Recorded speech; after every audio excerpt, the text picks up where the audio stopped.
Boa tarde a todas, a todos. É uma alegria estar aqui com vocês. Então, na minha apresentação, eu sou companheira de todas vocês nessa construção de uma luta pela igualdade de gênero. Eu quero parabenizar o Sindijus, primeiro, por ter se inscrito para fazer parte do Conselho. É um momento que nós precisamos nos unir para que a gente possa barrar os retrocessos nas políticas públicas para as mulheres. E o Conselho é de extrema importância. Então, nós temos assim duas companheiras valiosas do Sindijus. Então, isso é extremamente importante. Eu estou no Conselho desde que iniciou, e de lá para cá nós já perdemos muita coisa. A primeira coisa que nós perdemos foi a Secretaria de Políticas para as Mulheres, que tinha em Curitiba, e que, assim que entrou a gestão do prefeito atual, ele colocou um homem como secretário inicialmente, e depois extinguiu a secretaria. Então, nós temos uma luta muito grande nesse sentido.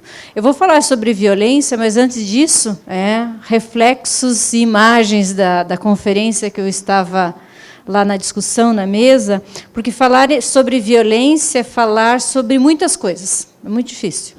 Quando a gente fala também sobre violência e acesso à justiça, vou dizer, uma parcela significativa da população não tem acesso.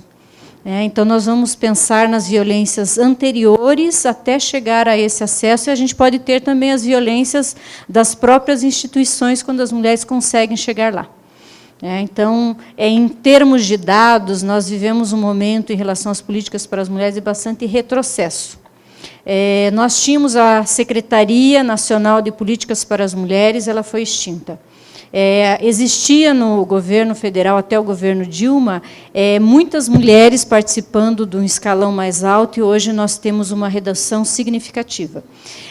A presença da mulher é importante e as políticas são importantes. E não é só que nós estamos acabando com as políticas em relação à igualdade, nós estamos num processo de simplesmente fazer de conta que elas não são importantes. Por que eu digo fazer de conta? Porque elas são de extrema importância e o governo tende a minimizar a importância de cada um. Isso é extremamente complicado.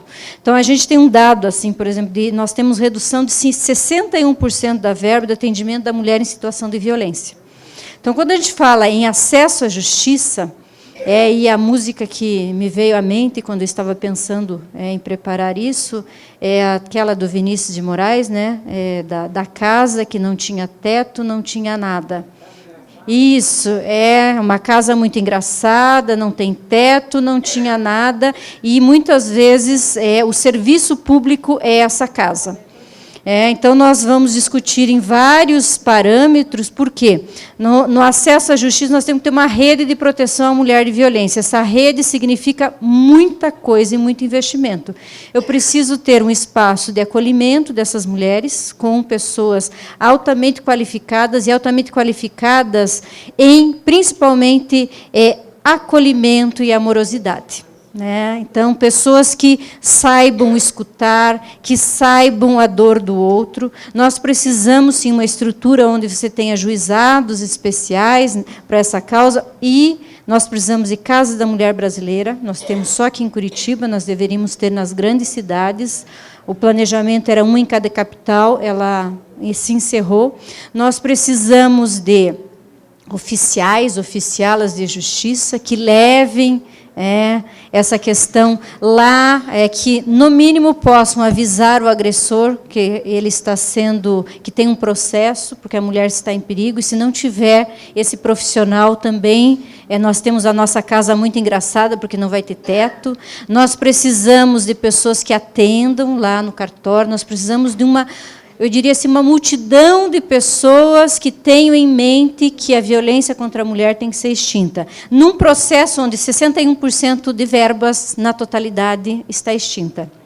Nós temos um desmonte do programa de Mulher Sem Violência, que levava essa discussão no âmbito federal, no âmbito estadual e no âmbito municipal. O Pacto de Combate à Violência, na verdade, também está sendo desmontado, e a perspectiva é de não reconstrução, porque nós temos uma emenda constitucional que ele vai tanto desvincular, quanto ele vai dizer que a cada ano nós podemos ter menos investimento na área. Porque está congelado. os gastos. Então, nós temos um quadro extremamente complicado, e aí nós vamos verificar que esse quadro de redução não é só no judiciário, nós vamos para a saúde, nós já temos diminuição de leitos, nós temos diminuição de atendimento às mulheres. Então, quando a gente pensa, as mulheres morrem antes de chegar na justiça. Então, nós estamos falando em violência quando elas morrem por atendimento pré-natal feito de forma inadequada. Nós temos processos de gravidez em criança e adolescente, onde o governo praticamente proíbe que as escolas façam uma discussão de educação sexual. Então, você tem um desmonte geral nessa área de gênero, inclusive para prevenir esse tipo de coisa. Então, o quadro que se tem de violência, eu diria assim, que não é bom. Mas, se nós ficarmos assim, sem esperança, tudo vai ficar pior. Então, essa introdução é para dizer o seguinte, é um quadro difícil da gente falar. Por isso, eu não vou falar só do judiciário, que nós temos que falar de outras formas de violência e como que nós podemos trabalhar para prevenir. Alguém me falou que nós estamos no tempo e que eu posso ficar à vontade e falar umas 4, 5 horas. Isso, né? Todo mundo aqui está no horário, está tranquilo e calmo. Então, vamos passar aqui. Então, é violência contra a mulher e acesso à justiça. Eu estive observando, eu tenho participado dos encontros do Sindijus há algum tempo. Eu encontrei uma apresentação de 2013, 2014. Então, eu já sou parceira de muito tempo. Eu tentei colocar algumas coisas, porque a discussão da violência é muito ampla, e eu poderia discutir aqui a Lei Maria da Penha. Todos os mecanismos para coibir a violência. É muito interessante, mas a maior parte de vocês conhece a Lei Maria da Penha. Então, a gente pode abrir a lei e discutir. Se a gente preferir depois fazer alguma discussão em relação a esses mecanismos, a gente pode, mas eu fiz uma opção diferente. Então, Edson, por favor. A minha opção é discutir um pouco da violência, o papel de cada um, e como essa violência nasce, brota e vai se fazendo. Primeira perspectiva. Nós temos o processo de violência muito vinculado a esse nosso processo civilizatório. Ou seja, essa forma bruta de ser das pessoas. E nós caminhamos por um processo civilizatório, se a gente imaginar os homens e as mulheres da época das cavernas até hoje, é possível que nós tenhamos melhorado. E é esse processo que nós estamos falando. A pergunta é a seguinte, nós melhoramos? Mais ou menos. Se a gente continua batendo, matando, o nosso processo, a nossa evolução enquanto ser humano, enquanto humanização, ele precisa ser repensado. Porque pensar em processos do judiciário, delegacias especializadas, casas, abrigos, isso significa que nós já estamos imaginando que existe a violência concretizada. E nós temos que repensar a nossa própria estrutura de vida e o nosso processo de ser. Até que ponto nós estamos nos fazendo de forma diferente. Por que nós estamos pensando enquanto nós? Porque, a princípio, a primeira mudança tem que ser minha. A partir dali, eu faço as novas mudanças. E, aí, pensando no Paulo Freire, nós não nascemos feitos. Então, todo o nosso processo de preconceito, todo o nosso processo de discriminação, nós somos, vamos assumir, nós somos preconceituosos, nós somos racistas, nós somos homofóbicos, somos porque nós nascemos numa sociedade que era comum e a gente acaba reproduzindo, mas nós podemos fazer diferente. E esse fazer diferente é o que vai nos fazer nos humanizar. Ou a gente se animaliza, e eu vou dizer o seguinte, muitas vezes os animais, eles têm reações até melhores do que nós, então eu diria assim que é maldade a gente falar que a gente nos... Porque muitas vezes a gente está agindo mais por instinto do que com razão. Ou seja, quem usa o razão, o afeto, ele não bate, não mata. Ele não discrimina. Então, nesse processo que a gente vai pensar inicialmente. A empatia, quem trabalha, não sei quem trabalha aqui com violência no dia a dia, tem alguém aqui? As pessoas? Então, ele é um processo extremamente complicado, porque a gente diz, é sentir a dor do outro, mas é não absorver a dor do outro, porque senão eu não cuido. É muito difícil, porque eu tenho que saber por que aquela mulher apanha, procura o judiciário e, na semana seguinte, ela continua com o marido. E eu não vou julgar, porque eu preciso ter muitos elementos para entender o ciclo da violência e por que isso ocorre. E eu não vou pensar com a minha cabeça. Empatia é pensar com a cabeça, com a outra pessoa, como a outra pessoa pensa. Não me interessam os meus valores. Aquela tipo de coisa assim, se eu estivesse no lugar, não interessa, não é você. Aquela pessoa não tem a sua história de vida. Ela não tem os conflitos que você tem. Ela não tem as dependências emocionais, as dependências financeiras. Ela tem uma outra construção de vida. Por isso que é muito difícil você criar essa empatia, porque você tem que pensar com a construção do outro e tentar entender por que ocorre daquela forma. E essa construção é mais difícil ainda porque a mulher ela tem uma construção que é desta questão, mas ela tem questões que vêm de séculos atrás. Então, todo esse processo de configuração da mulher não é desde que eu nasci, porque eu aprendi com a minha mãe aprendeu com a mãe dela, ou seja, a minha avó, e a tataravó, e vem se aprendendo ao longo de muito, muito tempo. E alguém vem ensinando algumas coisas que a gente vai assimilando. Ou seja, seria muito fácil se as pessoas tivessem empatia com o outro e não fizessem simplesmente, eu não faço com o outro aquilo que eu não quero que faça comigo.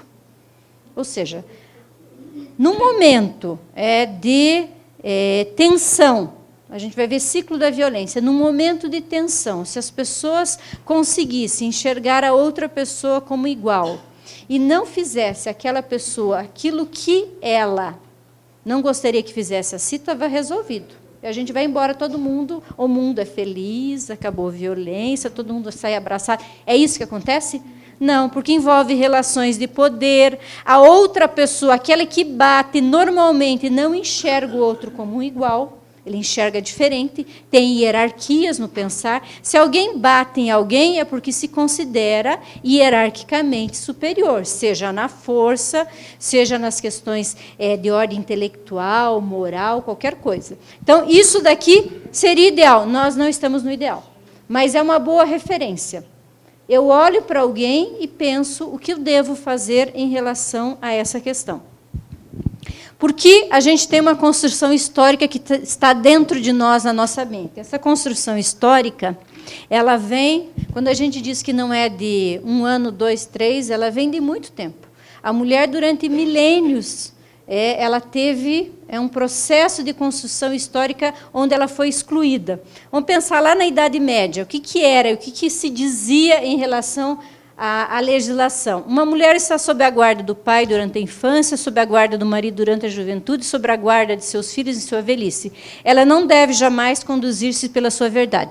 Isso é da Idade Média, mas tem muita gente que acredita que uma mulher sozinha não consegue se virar.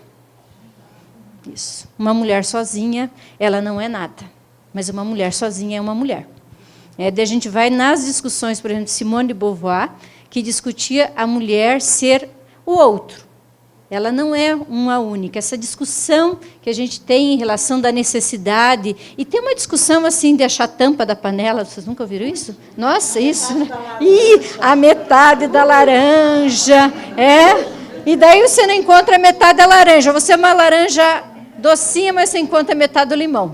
Então, isso. E encontrar o príncipe encantado, que vem no cavalo branco, e daí aparece o cavalo em vez do príncipe.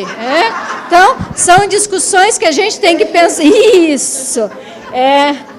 Então, a gente tem uma construção, inclusive de contos de fadas, que nos colocam assim, nós temos que ser salvas. Gente, salva, todo dia. Ninguém nos salva nem da louça da pia. A louça fica lá e fica. Quem que nos salva, né? Então, a gente sonhar realmente vai salvar, alguém vai salvar, tem que levar um monte de roupa para lavar, não nos salva. Então, não dá para construir essas discussões, inclusive os contos, as histórias infantis, hoje elas já estão com outras abordagens, porque as mulheres não podem ficar esperando alguém que as salve, porque não vai aparecer. Não, nós temos que saber disso. As que tem na vida alguém que salvou, lembre, não é todo mundo que consegue. Então, se tem uma ou outra... Então, essa é uma discussão de construção histórica que vem desde há muito tempo. Nós temos essa discussão, inclusive, que, olha, você pode fazer sucesso na vida profissional, mas se você não se casar, se você não tiver filho, você fracassou na vida. Isso vai gerando as angústias que nós, mulheres, temos que viver e o sentimento de culpa. A mulher deve ter um homem, e tem essa discussão que, veja, é de 1967, que a mulher gosta de apanhar. Vocês já ouviram falar isso? Mulher gosta de apanhar. Não sei por quê. Eu não conheço, não consigo imaginar que alguém... mas aquela mulher que apanhou e que retornou na relação, ainda se diz que ela gosta de apanhar. Ninguém consegue... quem gosta de apanhar são só as normais, né? Então, são discussões que não fazem sentido. Aquilo que eu tenho que me colocar na posição do outro, e se eu estivesse na situação de violência, o que você gostaria que falassem de você? É uma situação complicada. Edson, por favor. Aqui são discussões aí já um pouco, a gente está vindo no tempo, nessa construção histórica, e toda a discussão que acabou culminando, inclusive na nossa legislação, nas figuras de absolvição das pessoas que matavam as suas companheiras, seus namorados. Então, aí na década de 60, 70, houve muita resistência, uma luta muito grande das mulheres. Por quê? Se achava que os homens que matavam, eles, na verdade, tinham esse direito à honra, porque a honra do homem é determinado pela ação e conduta das mulheres. Então, isso era ponto meio que pacífico. A mulher matou, a mulher morreu, mas o marido teria o direito a matar. Veja, teria o direito a matar, inclusive criando-se uma figura jurídica que é a defesa da honra. Então, essa questão durou muito tempo, e embora a gente não tenha essa figura, no meio judiciário, a gente ainda vê resquício. Nessa questão da violenta emoção do cara. Né? Pô, o cara viu o marido com outra, a ex-esposa com outro, ele não se conteve.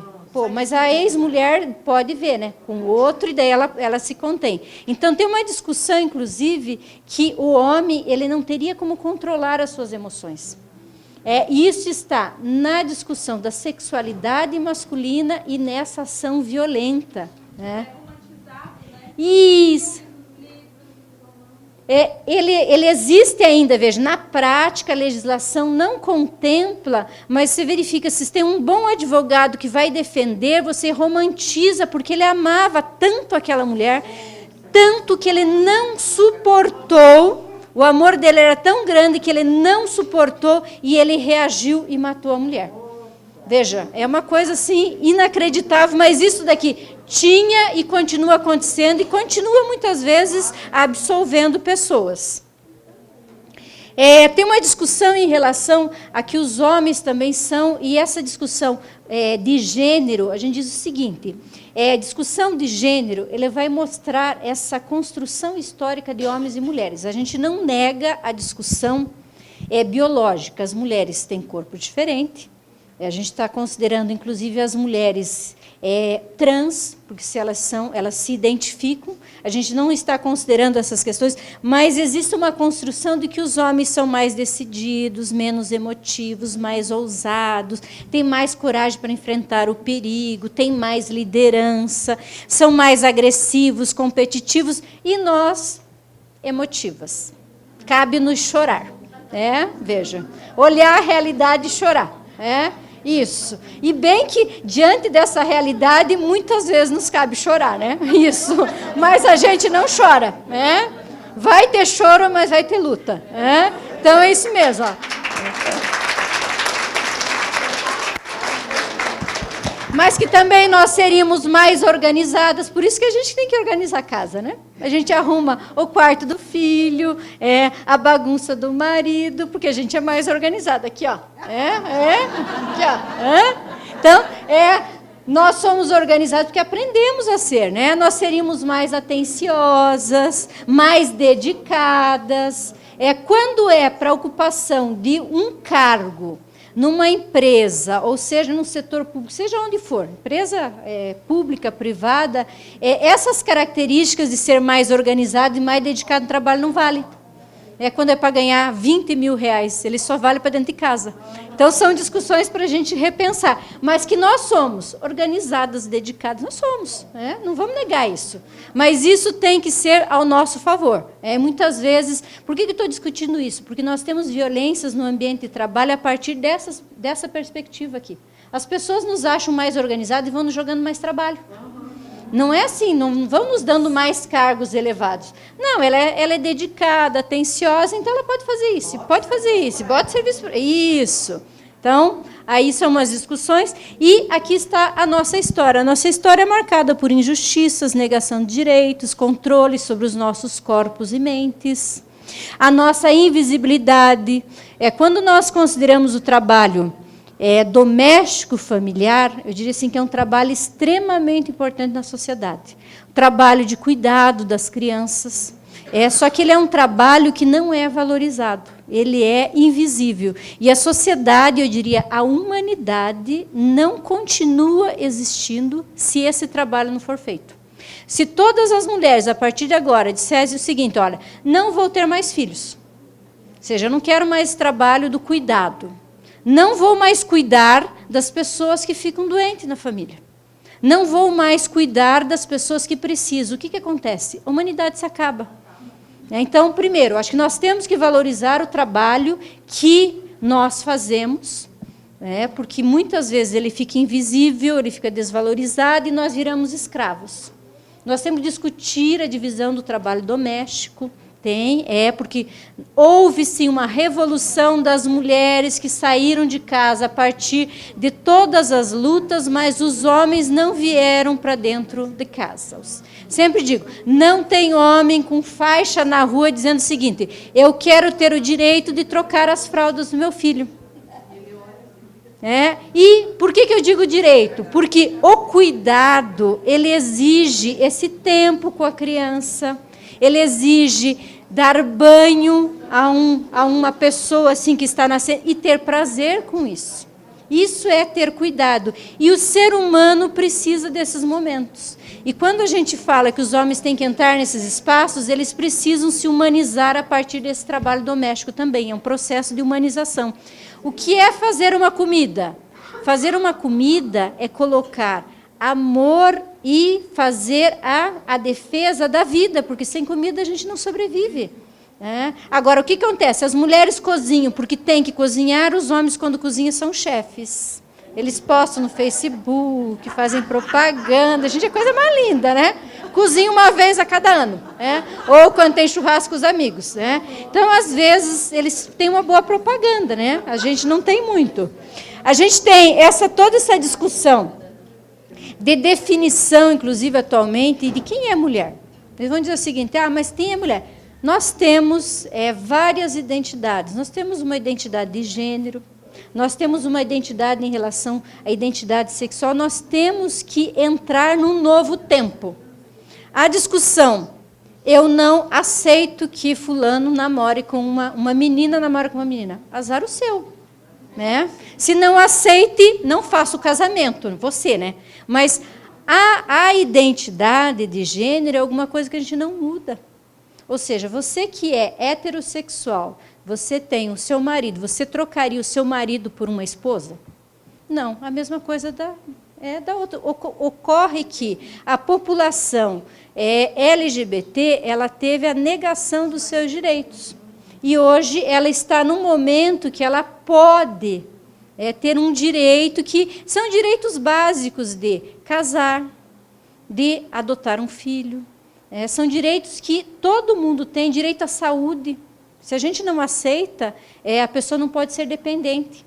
Então, essas discussões do que é ou não, ele não interfere sobre a minha vida, não interfere, eu aceito. E essa questão mesmo de preconceito, discriminação, e hoje nós vivemos um momento que, na história, tem momentos bem claros de ódio, e hoje a gente tem um governo que parece que também tem ódio das mulheres. E quando inclui mulheres, veja, são os setores que foram historicamente massacrados, eu diria. Negros, índios, população LGBT, pobres, mulheres. Eu me pergunto, quem é que esse governo gosta? Talvez só dos filhos. Então, a gente vive um momento de ódio, a gente tem que reagir. Dá para passar esse vídeo aí? Esse é o vídeo 1. Só um vídeo para a gente ver um pouquinho da construção. Não. Acho que tem que voltar. Nunca.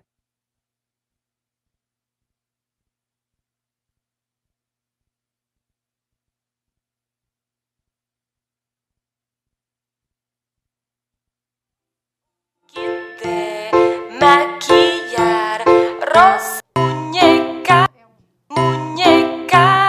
princesas, un kit de maquillar rosa, siempre el color, eso es lo que quieres de mí.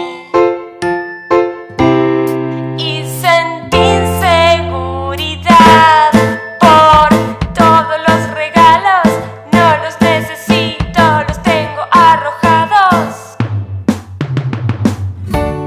Me dijeron que encuentre el amor. El machismo es un mal que se aprende. Está en ti poder eliminarlo. Reacciona Ecuador. El machismo es violencia. Eu acabei escolhendo uma propaganda fora do país para dizer o seguinte: o mundo inteiro tem se preocupado com essas questões. Então, a gente encontra propaganda no mundo inteiro discutindo o machismo, a violência contra a mulher, e nós temos que nos somar a isso. Ou seja, o machismo, essa discussão de que cor, veja, se vocês querem usar rosa, azul, veja, não tem importância nenhuma, cada um usa, eu não posso impor ao outro essas questões. Então, quem discute, por exemplo, inclusive teoria da cor, eu vou dizer o seguinte: eu gosto muito de azul, e o azul significa algo que você não alcançou ainda, ele está ligado ao céu, ao horizonte, ele tem significados. Então, as pessoas que gostam azul. O rosa tem outros significados, então depende muito das pessoas. Então, a gente começa já dizendo o seguinte: as pessoas são assim. Aos meninos, a gente volta um momento aqui no país onde armas de brinquedos estão sendo vendidos novamente. Nós tivemos um período que isso não ocorria. O que significa dar armas para os meninos? É naturalizar o uso de arma de fogo, óbvio.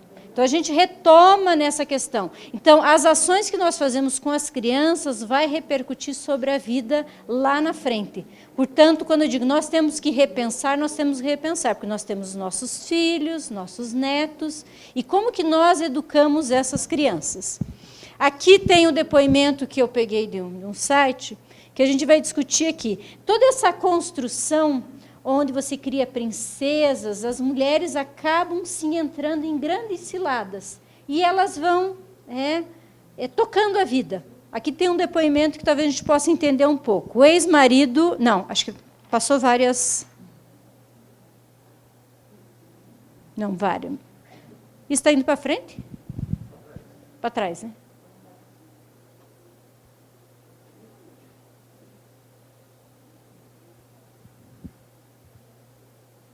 Isso, agora o próximo. Aqui uma discussão de uma construção, não sei se isso daqui é familiar aqui no nosso país, ainda né? Essa discussão de brinquedos de meninos, brinquedos de meninas, e essa construção, inclusive, de configuração. Se eu não dou carrinho para as meninas brincarem, as meninas não vão ter familiaridade com carro.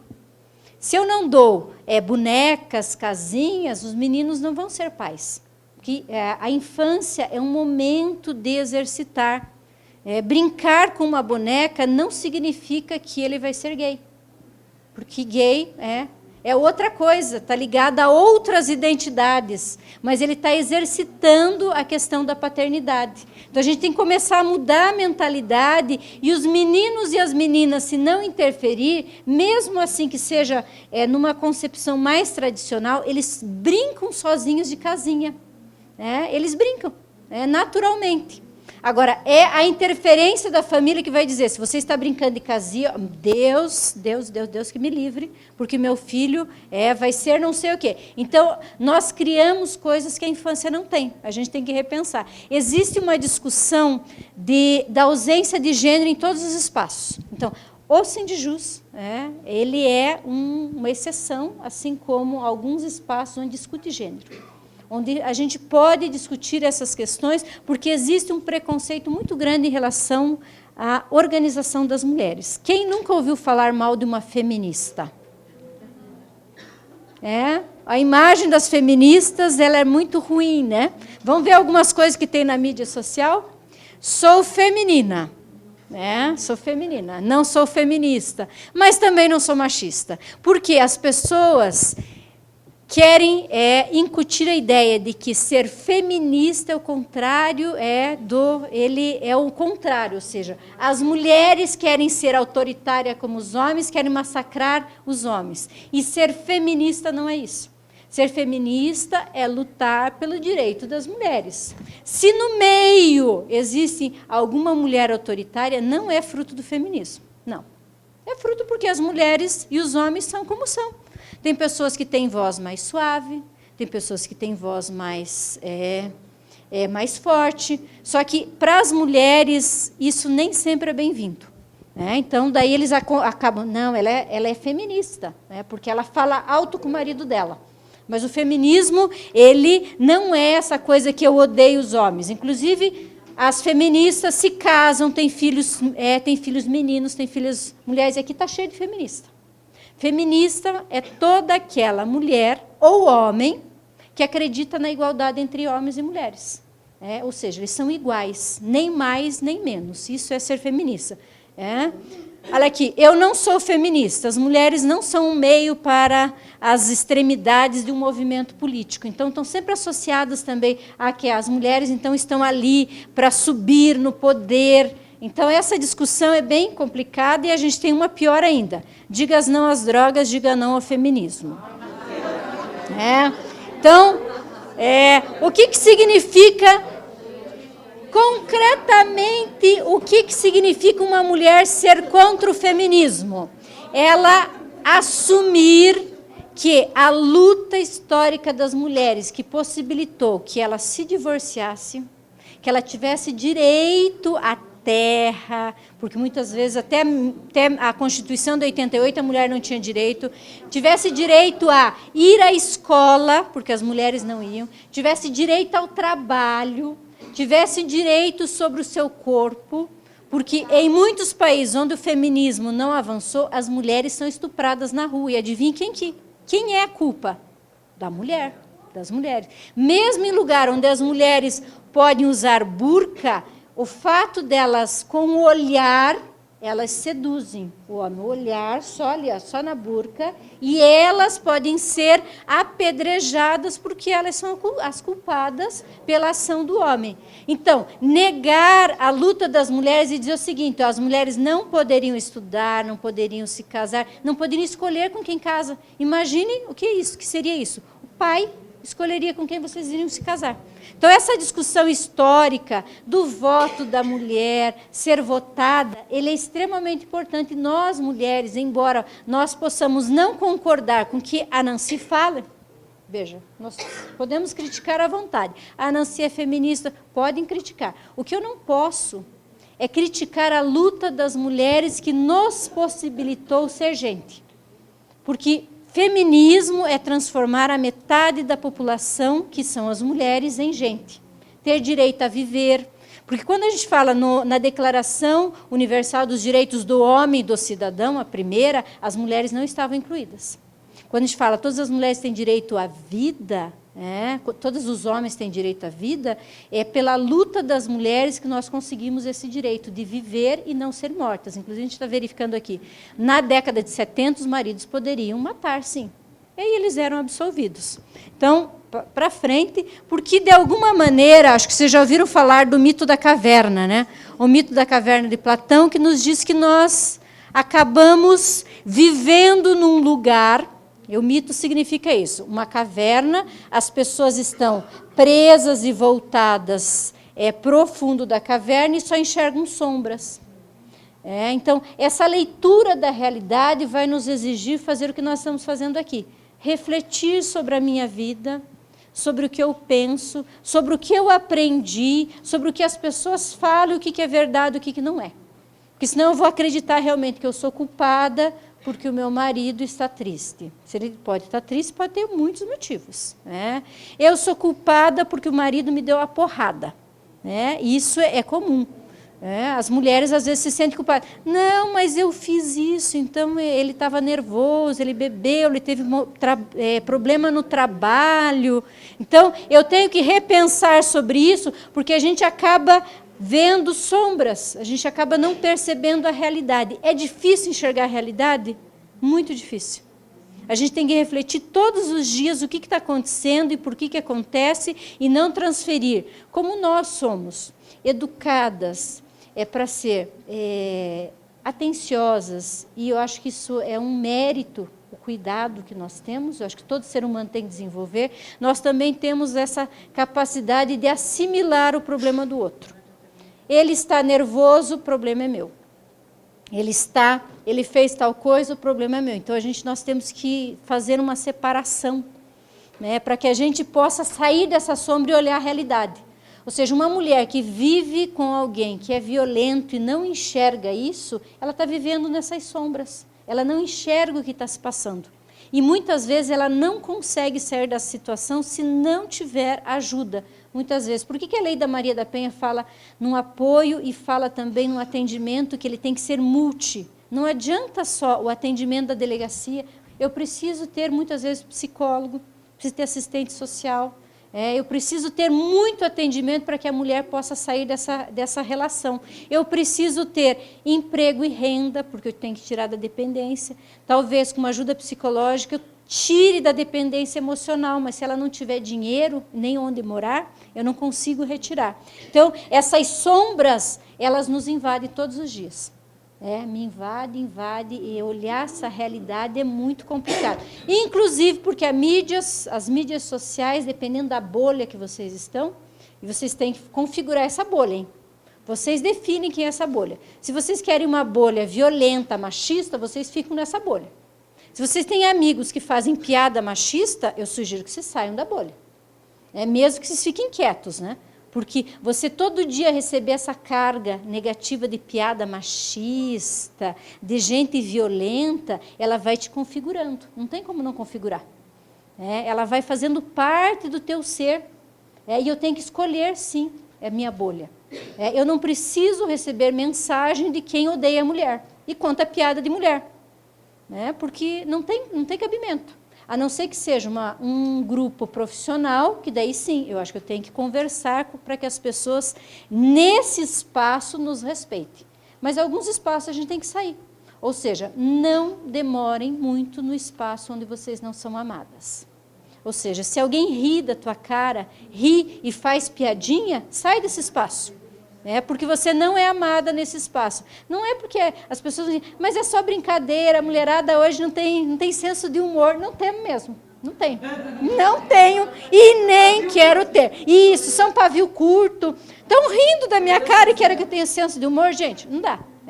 Então, nós temos que reconstruir essas relações. E, infelizmente, às vezes nós temos que entrar em alguns atritos. Então, vamos sair da bolha e... Para sair da bolha, nada melhor que a gente pensar a nossa realidade. E os estudos de gênero vão fazer isso. Por isso é que eu trouxe alguns livros para doar, já para vocês. Porque sair da bolha significa ler, pensar, conversar com a colega, participar de encontros, viver a vida. pensar. E os estudos de gênero vão nos dar esse instrumento para analisar. Ou seja, como é que foi? Ela tem reflexões teóricas. Quem não gosta de reflexão teórica não precisa gostar. A gente que é da academia adora, né? Ficar lendo e fica, não precisa gostar. Né? Mas ele vai te dar essa discussão dessa construção social de homem e mulher. Por que eu sou assim? E eu não preciso mudar. Essa discussão de ser feminina e feminista, eu quero ser feminina. O feminismo, ele vai dizer, sim, as feministas vão dizer que eu posso ser o que eu quiser. Eu posso vestir-me como feminista, posso usar unha vermelha, eu posso usar cabelo azul. Eu sou mulher, eu decido sobre a minha vida. Ela não vai te dizer assim, mulheres não usam rosa. Não, se a mulher gosta de rosa, que cor ela deve usar? Você está lindamente vestida de rosa, mas ela está lindamente vestida de azul. É essa a decisão que nós temos. Então, essas marcas aí, nós vamos ter construções históricas, inclusive da cor, porque o azul era uma cor feminina. Não sei se vocês observaram o manto da Nossa Senhora, que cor que é? Porque era uma cor feminina. Então, essa discussão de pensar a construção do que é masculino e feminino levaria com a época. Nós vivemos uma época que tem construção diferente. Entender essas múltiplas identidades de gênero, identidade sexual, por que e como o capitalismo que nós vivemos utiliza dessas discussões para criar salários desiguais, para criar desigualdades sociais, discutir toda essa diversidade e esse maravilhoso ser humano que nós somos, para que a gente possa se sentir feliz. Não sei se vocês já conheceram alguma pessoa que, quando morreu o marido, ela declarou o seguinte: agora eu vou viver. Já? Já? Para que nós nunca possamos dizer isso, é que nós temos que mudar as relações. Porque nós temos que ser felizes todos os dias. Então, alguém que espera o marido lá quando tem 70 anos para que ele morra, é uma situação muito triste. Primeiro porque a pessoa que morreu, ela é festejada, e a gente não pode festejar a morte de ninguém. E segundo, porque aquela mulher, ela teve uma vida perdida. Então, nós temos que reconstruir relações e ser felizes. Eu não ouvi a fala anterior, mas eu diria assim que nós não podemos viver na infelicidade. Isso vai nos adoecer. Nós não podemos nos manter nisso. Nós temos que reconstruir as nossas relações diárias, no trabalho, em casa, e os estudos de gênero vai discutir tudo isso. Porque hoje a gente vive aqui, a discussão, veja que é antiga, e de Buda, que nós vivemos um conflito, não é entre o bem e o mal, mas entre o processo de conhecimento e de ignorância. E quando eu digo conhecimento, não é conhecimento acadêmico, conhecimento de nós mesmas, do que nós precisamos para ser feliz, de como nós estamos com as nossas relações. Nós precisamos avançar. E nós ficamos na ignorância, muitas vezes, reproduzindo coisas que nos fazem muito mal. Porque eu vou dizer claramente aqui, o feminismo é essa ideia de que as mulheres são gente. Então, se vocês se consideram gente, é isso que a luta das mulheres fez com que vocês se transformassem. Porque antes não podia votar, não podia ser eleito. Até nós, 1988, com a nossa Constituição, nós tínhamos várias restrições a direito. Então, toda a luta, inclusive do lobby do batom, lá na época, transformou e nos colocou nessa posição. E, segundo passo, depois que nós nos compreendermos enquanto seres humanos, a nossa construção, todas as nossas contradições, porque mulher tem que ser perfeita, confere? Mas nós vivemos todas as contradições. Muitas vezes a gente ama alguém que é machista, e acaba... o nosso filho que a gente criou, depois vive falando piada machista, e a gente acha que tudo é culpa nossa, como se não existisse mídia, como se não existisse colega. Então, nós temos que nos conhecer todas essas questões que nos colocam no mundo, e nos situar enquanto ser único, e depois para compreender a violência com o outro. Porque as violências ocorrem conosco mesmo. Quando nós compreendemos as nossas, a gente compreende a dos outros. E compreender que a violência atinge homens e mulheres, não atinge só. Por que eu gosto de falar isso? Porque cada palestra que a gente vai falar, sempre, principalmente quando é estudantes e tem homens, sempre tem um. Mas, professora, os homens também apanham, eu sei, né? Os homens também apanham, nós somos solidários. Os homens não devem apanhar. Agora, a configuração da violência contra o homem é diferente. Quem discute violência contra a mulher, discute violência contra a mulher. As outras formas de violência, elas devem ser combatidas e o são com políticas públicas. Mas dificilmente vocês veem pessoas que, quando tem violência, o combate à violência contra os homens, por exemplo, essas brigas com arma de fogo, por exemplo, o Estatuto do Desarmamento, ele é uma política que combate a morte dos homens também, porque briga na fora. Normalmente a gente não tem tanta resistência. A violência dos homens ele é muito associada ao espaço público. Pode estar dentro das casas a violência contra o homem? Pode. Se o homem estiver adoentado, fragilizado, eu posso ter uma mulher que bate no homem.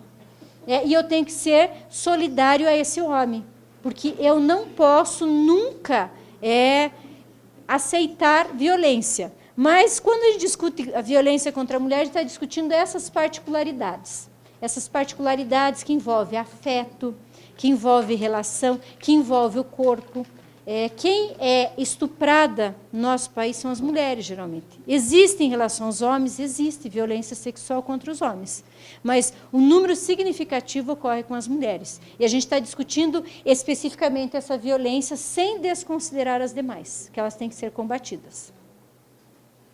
Ela deve, essa discussão da compreensão da violência, eu não consigo compreender a violência se eu não colocar as discussões de gênero, se eu não colocar a discussão da hierarquia construída historicamente, porque é ela que vai fundamentar políticas públicas que são afirmativas e vão dizer o seguinte: as mulheres vão ser tratadas diferentes? Sim, porque a construção histórica da violência da mulher é diferente da violência do homem. Então, as políticas afirmativas, elas vão exigir que eu entenda esse tipo de violência e que eu desnaturalize. Eu não posso perceber mais como é natural que as mulheres apanhem, que as mulheres ganhem menos, que as mulheres recebam piadinhas. Então, eu tenho que quebrar a lógica patriarcal da violência. Vou tentar passar rápido aqui. E entender o ciclo da violência contra a mulher. Muitas vezes, não sei se vocês já acompanharam mais de perto, ciclos de violência com pessoas mais próximas, não no trabalho. Mas o ciclo da violência é o seguinte: ninguém apanha todos os dias e continua com a mesma pessoa. Existe afeto naquela relação. Um dia ela apanha, no outro, provavelmente, o marido pede perdão. Inclusive, tem a questão simbólica de dar flores a essa pessoa. Ele pede perdão, ele diz que vai mudar, ele se compromete com a mudança e a mulher acredita naquela mudança, investe naquela relação, inclusive porque muitas vezes ela já investiu muito tempo.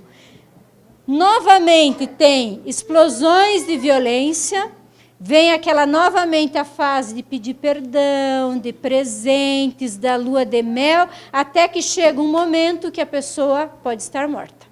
Porque o momento de explosão de violência, ele pode ser, não é assim. Eu dou um tapinha, pode ser que a explosão de violência tenha uma arma no meio.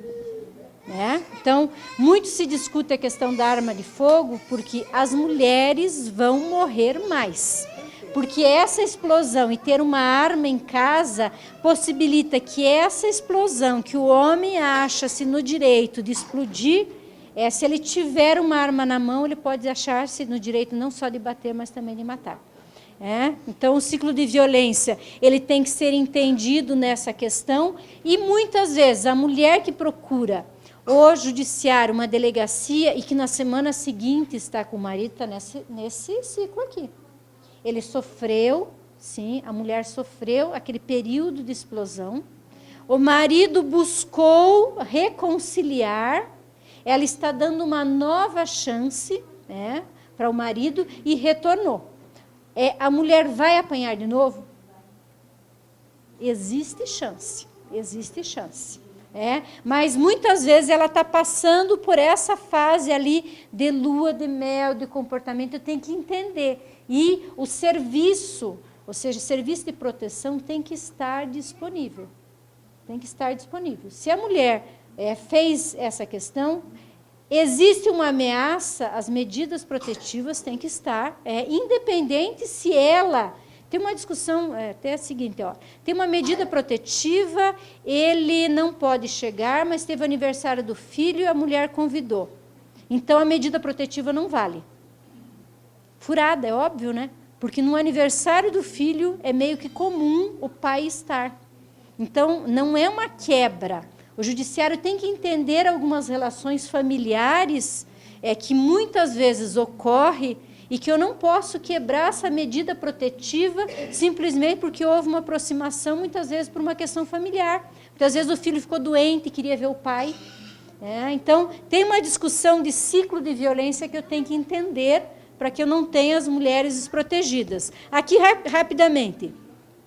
Nesse ciclo tem a tensão, que são comportamentos de agressão, ofensas verbais, e normalmente a possibilidade da mulher continuar nessa relação, ela se sente responsável pela explosão. E os agressores muitas vezes culpam a mulher. Eu fiquei assim porque você saiu sozinha e não me avisou. E a mulher não avisou. Ela esqueceu de avisar e ela se sente, puxa, não avisei. Meu Deus. Ela se sente culpada. Você estava falando com fulano e eu vi que você estava rindo junto com ele. E eu te amo muito, eu tenho ciúme. E ela se sente, puxa, eu provoquei o ciúme. Então, essa primeira fase aqui, ela vai procurar justificativas para essa violência. Numa segunda fase, existe essa agressão física e quem apanha não se sente fortalecido. Não sei se alguém já apanhou aqui. Nunca apanhei, mas imagina a pessoa que apanha. É só ver uma criança quando apanha, o que ela faz? Ela se sente fortalecida ou ela se sente menor? Muito menor.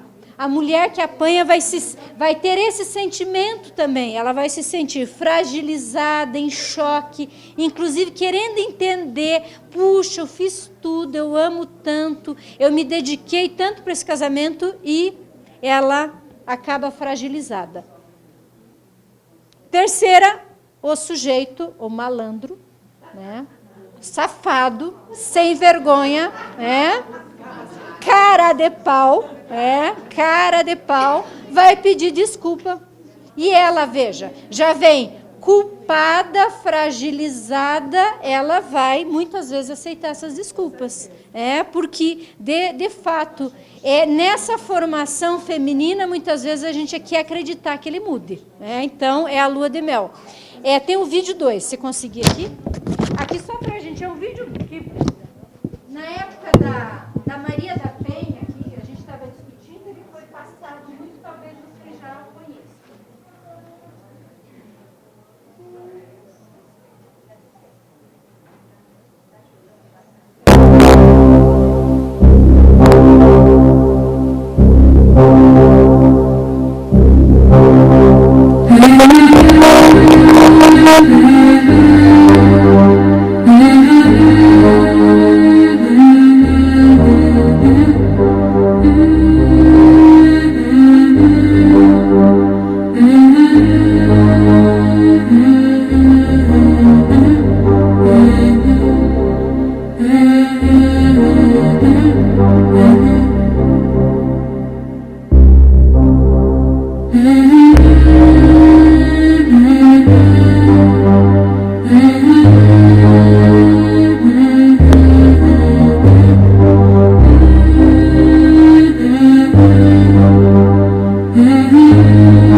imagens, são de propagandas, que estava lá em espanhol, de algumas propagandas internacionais sobre violência contra a mulher, e o que as nossas ações de concordância, quando a gente diz assim, se nós estamos num espaço onde você tem piadinhas, a gente tem que dar um basta ali. Quando o homem, o marido, você percebe que ele está em público, te deixando, te arrasando, eu tenho que fazer uma conversa inicial, porque essas coisas elas progridem. E eu estou, inclusive, contribuindo para que aquele homem não seja uma pessoa violenta. São nas mínimas coisas. Então, não posso deixar que esse tipo de coisa aconteça. A gente já vai ver o número de mortes de mulheres. O nosso país, ele está num ranking muito ruim de mortes de mulheres. E nós temos que dar um basta. Nós não estamos falando de alguém lá de fora, nós estamos falando da nossa vizinha, de alguém da nossa família, de alguém que você conhece, de alguém que você ama. E não é classe social. Não sei se vocês lembram da imagem daquela advogada lá de Guarapuava. A gente vai dizer que uma mulher que é advogada, ela não tinha conhecimento sobre os direitos, tinha, mas compreender essa trama que vive, ele é muito importante para que eu não julgue. Acho que a primeira coisa que a gente tem em relação à violência contra a mulher é isso. Eu não julgo. Eu ajudo, eu me coloco à disposição.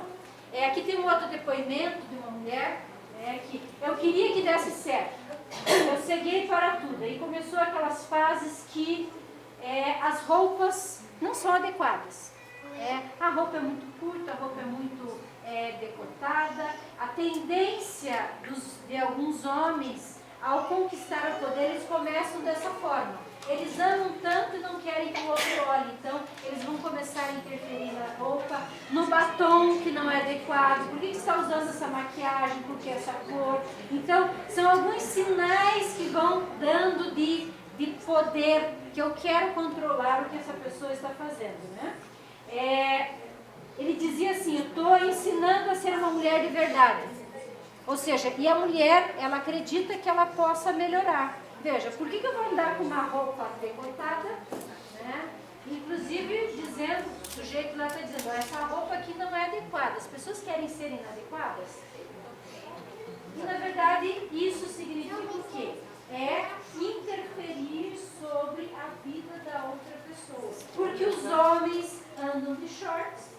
Eu tenho uma ligação ali que de vez em quando ele anda sem camisa em casa, né? É verdade, os homens não andam, né? Porque andam dentro de casa, calor. Então, essa interferência da roupa da mulher, ele é um sinal claro de que existe essa questão sobre o controle do nosso corpo. Porque o nosso corpo não é um convite. Lembre sempre disso.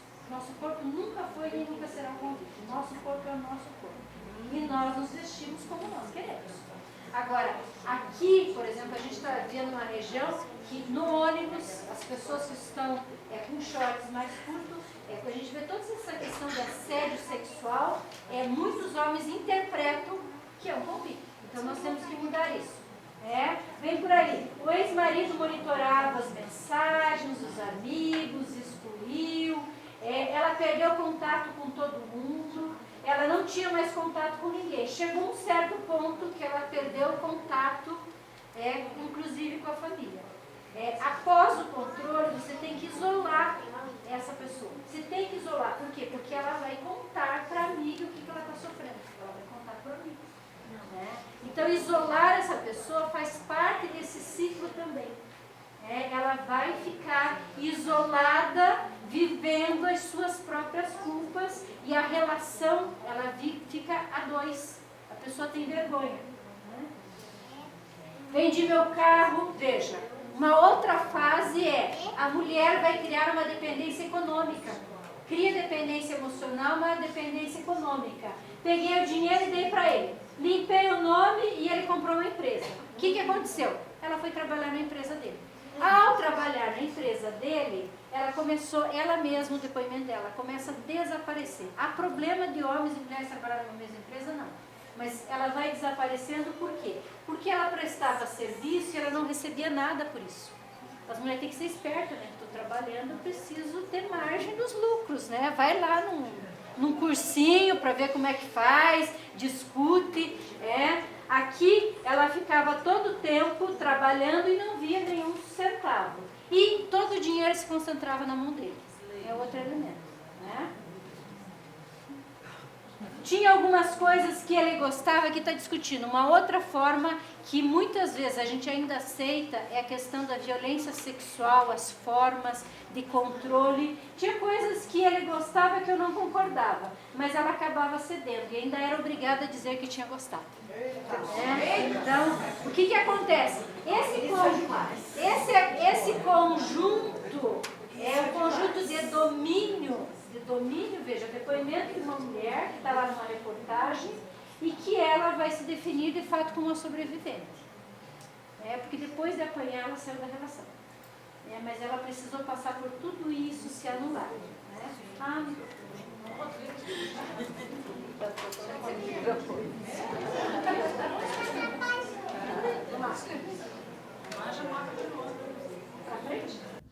Então, são alguns depoimentos para a gente entender que essas coisas não acontecem isoladamente.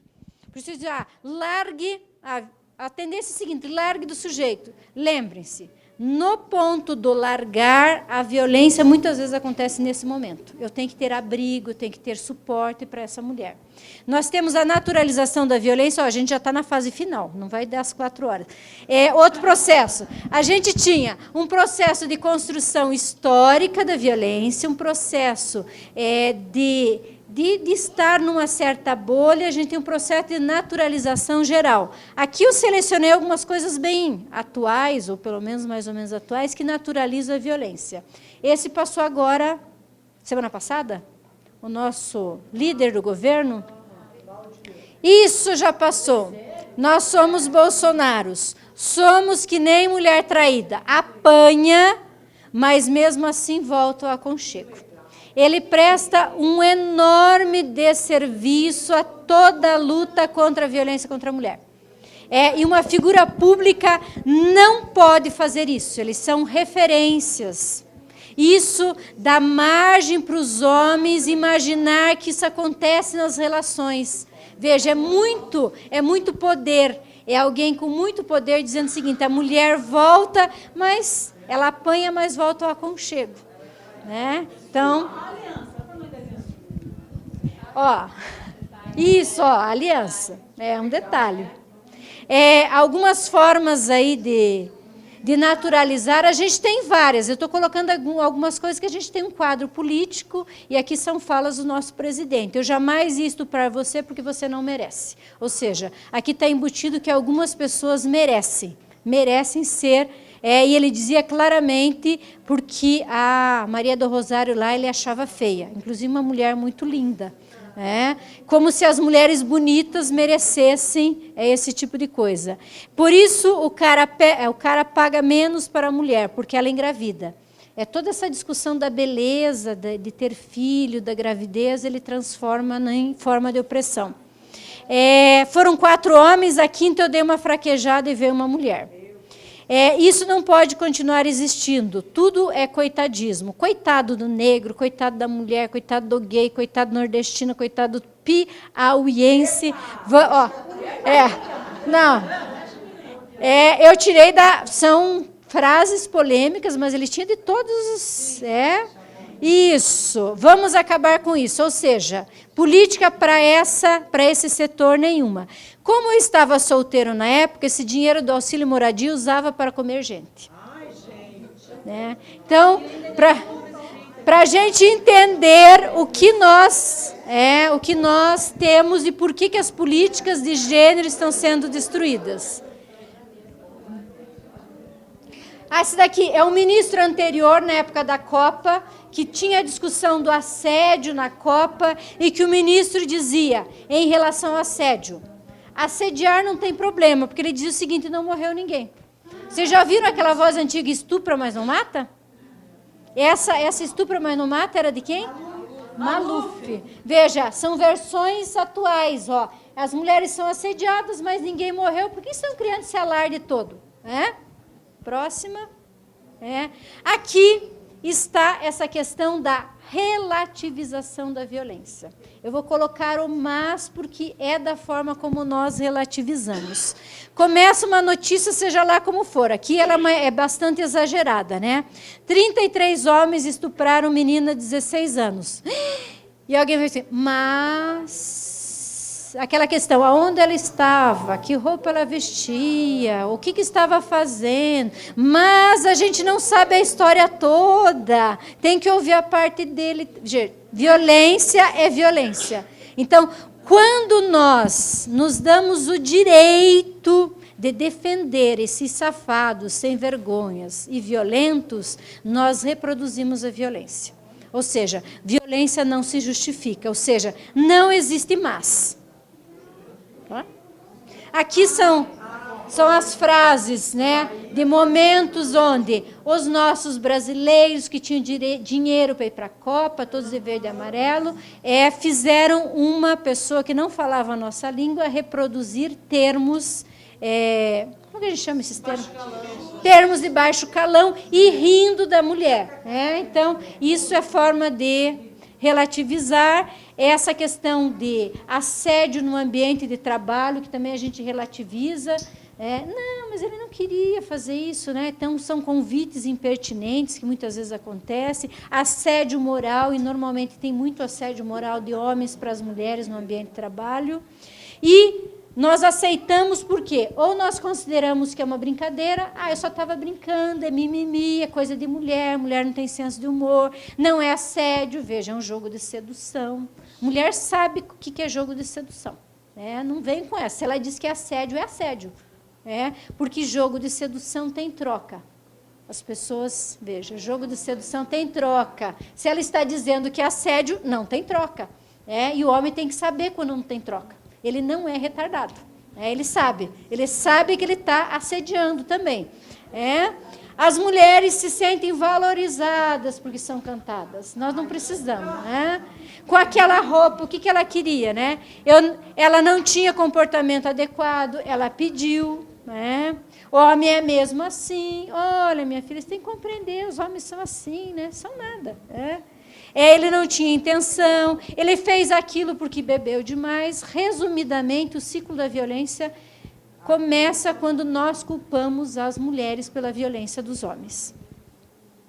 Aqui tem vários tipos de violência que a gente normalmente aceita e que a gente tem que dar sempre um basta. Linguagem sexista, o controle, a exclusão, a publicidade sexista. Nós não temos tradição de fazer boicotes a produtos aqui no nosso país, que tem propaganda sexista, mas nós temos que começar.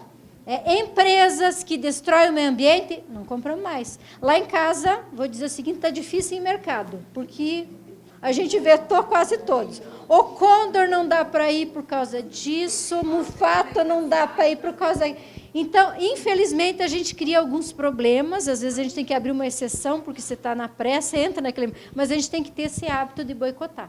A empresa fez uma propaganda, a empresa de cerveja, eu adoro cerveja, fez propaganda machista, eu não tomo mais aquela cerveja, tem um monte de outras. Chantagem até assassinato, aqui um quadro geral, e os avanços. Eu não sei quanto tempo tem, porque eu fiquei falando, ninguém me dá uma placa aqui, eu não sei. Já deu, né? Então tá, eu vou encerrar aqui. Rapidamente, os nossos avanços são...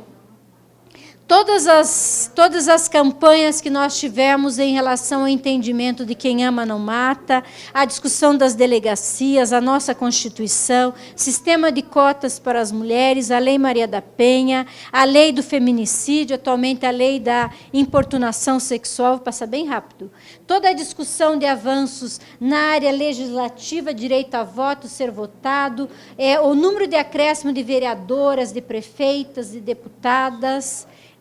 Nós tivemos um plano nacional de políticas para as mulheres que até hoje repercute nas políticas. A gente tem hoje a Casa da Mulher Brasileira e a configuração de toda essa rede de proteção às mulheres graças a um plano nacional que a gente tem que resgatar.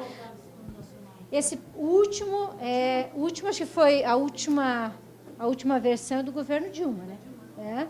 Desde lá a gente não tem nada, então a gente teria que resgatar esses planos. Plano nacional, estadual e municipal. Nós temos que ter. Nós temos vários documentos internacionais que nos dão base para esse tipo de coisa. E nós temos que dar um basta. Se a gente diz que a mulher não é culpada, veja, a gente tem um aumento do número de estupros, muito porque as mulheres estão denunciando. E as mulheres têm uma campanha, eu acho essa daqui muito legal. As causas do estupro sempre será o estuprador. Sempre. Não tem outra questão. Aqui alguns dados sobre morte de mulheres, mas a gente vai avançar porque já passou. Aqui só para a gente pensar. O número de mulheres que morreram de 1980 a 2013. Por que nós temos que ter políticas diferentes e modo de ser diferente de nós? Porque as mulheres estão sendo mortas. São 106.093 mulheres entre 80 e 2013, e a maior parte, 55%, são mortos por parceiros ou ex-parceiros. Então, não é amor, é ódio, que as pessoas estão construindo. Aqui, os números de 2009, não precisa passar, mas eles dizem que existe um aumento e nós temos que reagir. Então, as mulheres continuam sendo mortas. Ali tem alguns dados, depois, se vocês quiserem, eu passo, são os números de 2019. E qual é a nossa saída? Claro, é ter um sistema que contemple todas as fases, mas nós precisamos criar o respeito em todos os ambientes às mulheres. Aqui tinha um vídeo da Maria da Penha, que não vai dar tempo para passar, é claro. Pode passar. E a gente lembrar, não sei se vocês já leram aquele livro, Conto da Aya. Eu achei bem interessante, uma sugestão de leitura, porque ele mostra, inclusive, ele é a partir do retrocesso que ocorreu em um país onde, claro, se baseou nisso, os nossos direitos nunca estão garantidos, nunca. Direito é algo que sempre pode retroceder. E a história nos mostra que sempre que tem retrocesso, os direitos das mulheres são os primeiros a retroagirem. E o nosso momento histórico está dizendo isso também. Aqui é um pouco das mulheres na política, um pouco do acréscimo na evolução. E aqui eu faço questão de ler, porque nós temos morte de mulheres e existe, sim, mulheres negras, e principalmente as mulheres que dizem o seguinte: eu posso, se empoderam em empoderamento individual e coletivo, vão na defesa de outras mulheres e são mortas por causa disso. Então, aqui a gente tem o depoimento da Marielle Franco. O que é ser mulher? A cada um de nós já deixou de fazer ou faz com algum nível de dificuldade pela identidade de gênero, pelo fato de ser mulher? As mulheres negras, por exemplo, quando passam na rua, ainda ouvem homens que têm a ousadia de falar do quadril largo, das nádegas grandes, do corpo, como se a gente estivesse no período da escravidão. Não estamos, querido, nós estamos no processo democrático. Vai ter que aturar mulher negra, vai ter que aturar mulher trans, lésbica, ocupando a diversidade dos espaços. E vão ter que ocupar, sim, nós, mulheres, vamos estar em todos os espaços.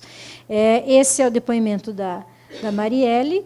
Eu diria assim que, no momento deste retrocesso, nós não podemos largar a mão de ninguém. Nós não podemos admitir qualquer tipo de violência, porque ninguém pode soltar a mão de ninguém, porque a gente nunca sabe quem sofrerá a violência daqui a pouco. Então, nós temos que ser solidárias. E solidárias aqui, eu escolhi a imagem da população indígena no nosso país, que tem sido dizimada, toda a sua cultura, retirado ainda de suas terras, dando continuidade àquilo que os portugueses fizeram quando chegaram aqui.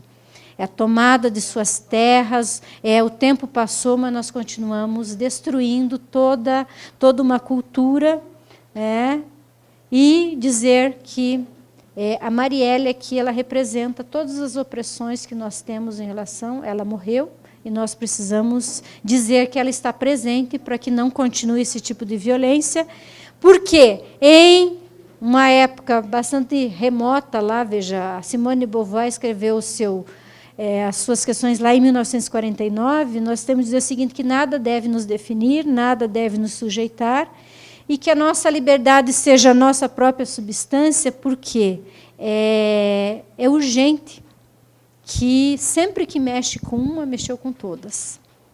Independente do problema, nós temos que ser solidárias umas com as outras. Ou nós vamos morrer juntas.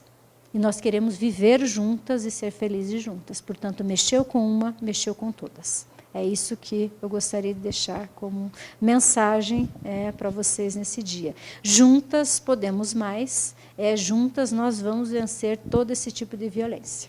E muito obrigado por estar aqui.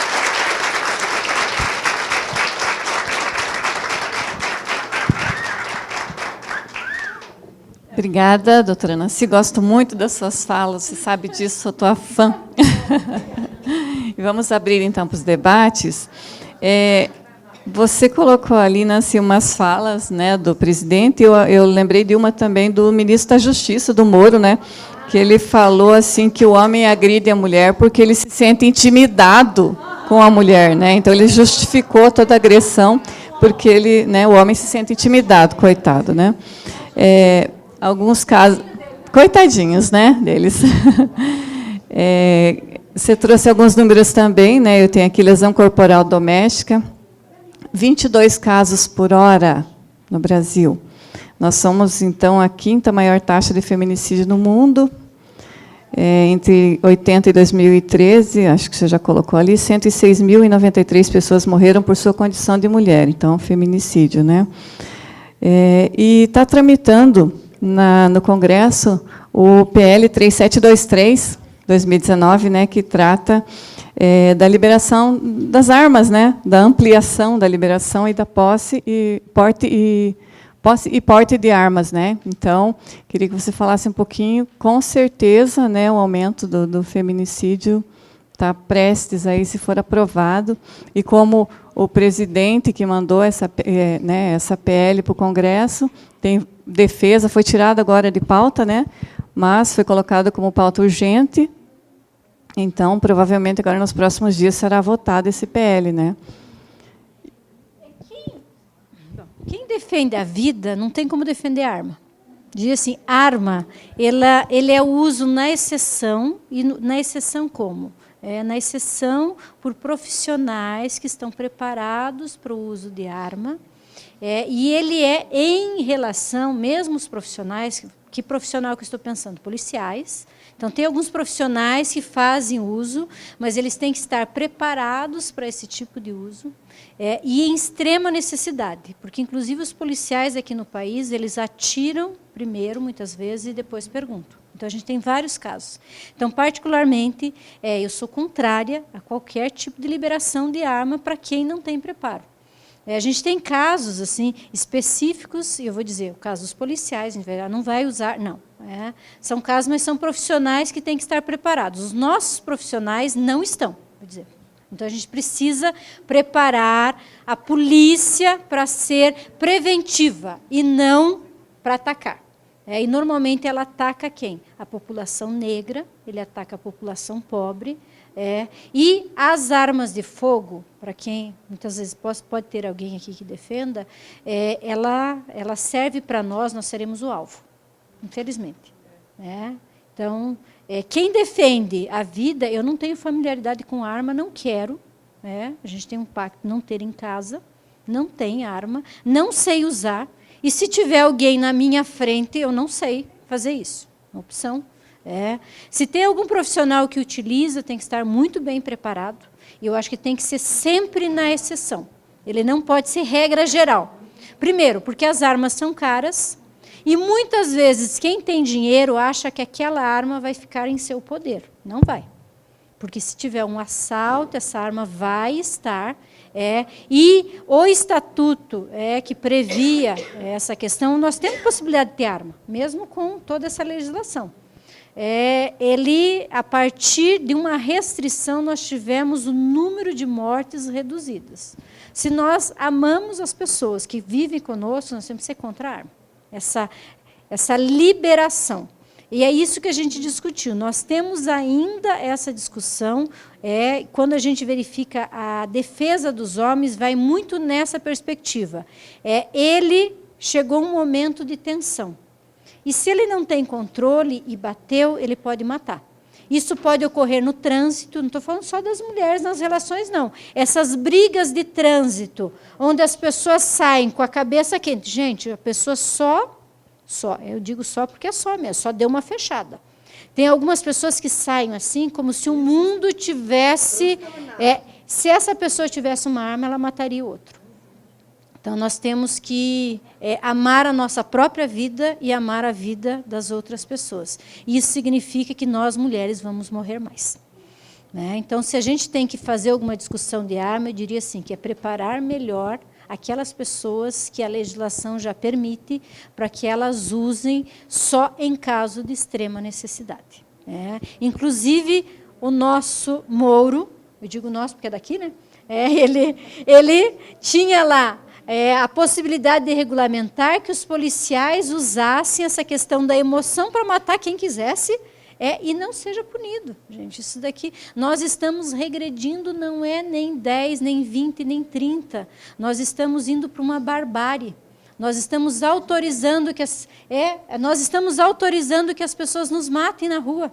Então, nós temos que tomar muito cuidado com essas políticas. A arma, alguém pode dizer, não, mas eu posso matar com a faca. Sim, posso. Mas você dá a possibilidade de defesa para a vítima. Uma arma você não tem possibilidade nenhuma. Né? E ela foi fabricada para aquilo. A faca eu posso impor amor e fazer uma boa comida. Né?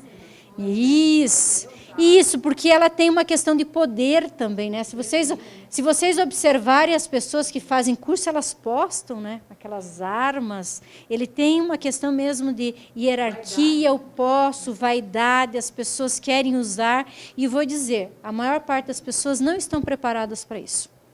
Não é para defesa que elas querem arma. É para esse exercício de poder, e o exercício de poder está sobre uma classe sobre a outra, sobre a população homens sobre mulheres, sobre a população negra, sobre a população pobre, sobre a população LGBT. Nós estamos condenando à morte essas pessoas. Então, eu diria assim que a gente tem que pensar muito bem essa questão, e eu defendo sempre o contrário. A gente não pode defender morte, nós temos que defender vida. E a defesa da vida é ser contrária a qualquer política que libere geral. Não tem como liberar geral. Liberar é dizer assim, a qualquer momento as pessoas podem atirar, veja, em frente de escola. A gente não está escolhendo o alvo, porque vira uma coisa assim meio generalizada. Então, isso, as pessoas estão dentro de igreja entrando, e os Estados Unidos, que tem uma liberação, ele começa a repensar, que a gente sempre utiliza assim, os Estados Unidos. Gente, os Estados Unidos não é exemplo para ninguém. Não é, porque lá as pessoas vão lá, matam, tem problema com o sistema de saúde, tem problema, sim, com essas questões de gênero também. A gente verifica, eu que estou na universidade, muitas denúncias de assédio sexual dentro das universidades. Então, a gente não tem os Estados Unidos como referência. Os Estados Unidos, ele tem, pode ser que seja um lugar bonito, legal para passear, mas em termos de políticas públicas, nós somos mais avançados do que eles. Então, a gente não pode regredir. Na minha percepção, as armas é uma regressão no estado de barbárie, onde a gente autoriza as pessoas a matarem. Porque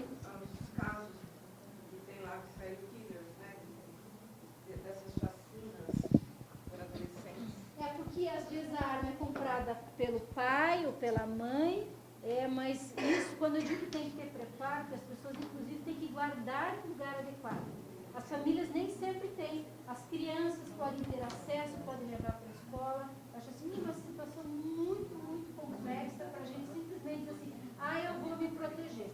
E, de forma geral, a gente não se protege. Nós deixamos, inclusive, a nossa família a mercê dessa violência. Principalmente porque se destaca uma foto do presidente, uma criancinha lá com arma, as crianças vão querer se encontrar no tempo de ensaio. A gente tem muitos casos de crianças com acidentes, que um mata o outro, é extremamente perigoso. Bom, acho que eu tenho, lembrando da vida, eu tenho uma história aqui. A gente era do interior, né? Meu pai tinha uma arma. E eu, muito pequena, acho que na faixa 3, 4, ela me pegou com uma arma matando uma boneca. Então, eu já fui serial killer. Então, por isso que estou me redimindo aqui. Então, porque era um armazenamento inadequado de arma. Então, quando eu digo isso, que as crianças podem pegar e elas não sabem. Não sabem quanto letal é essa arma para a vida das pessoas. Então, assim como estava brincando, ela poderia ter um amiguinho que estava ali brincando e matando. É algo assim bastante sério.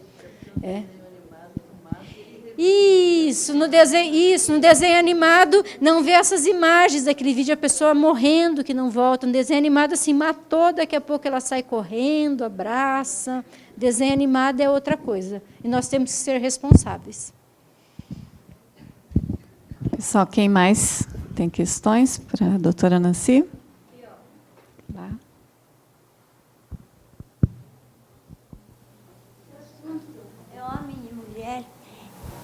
Se o assunto é homem e mulher, eu gostaria, porque num evento tão importante, nessa abordagem tão significativa, né, os homens nasceram de uma mulher. E se os agravos é dos homens contra as mulheres, porque esses encontros é só para as mulheres, se o relacionamento é dos dois.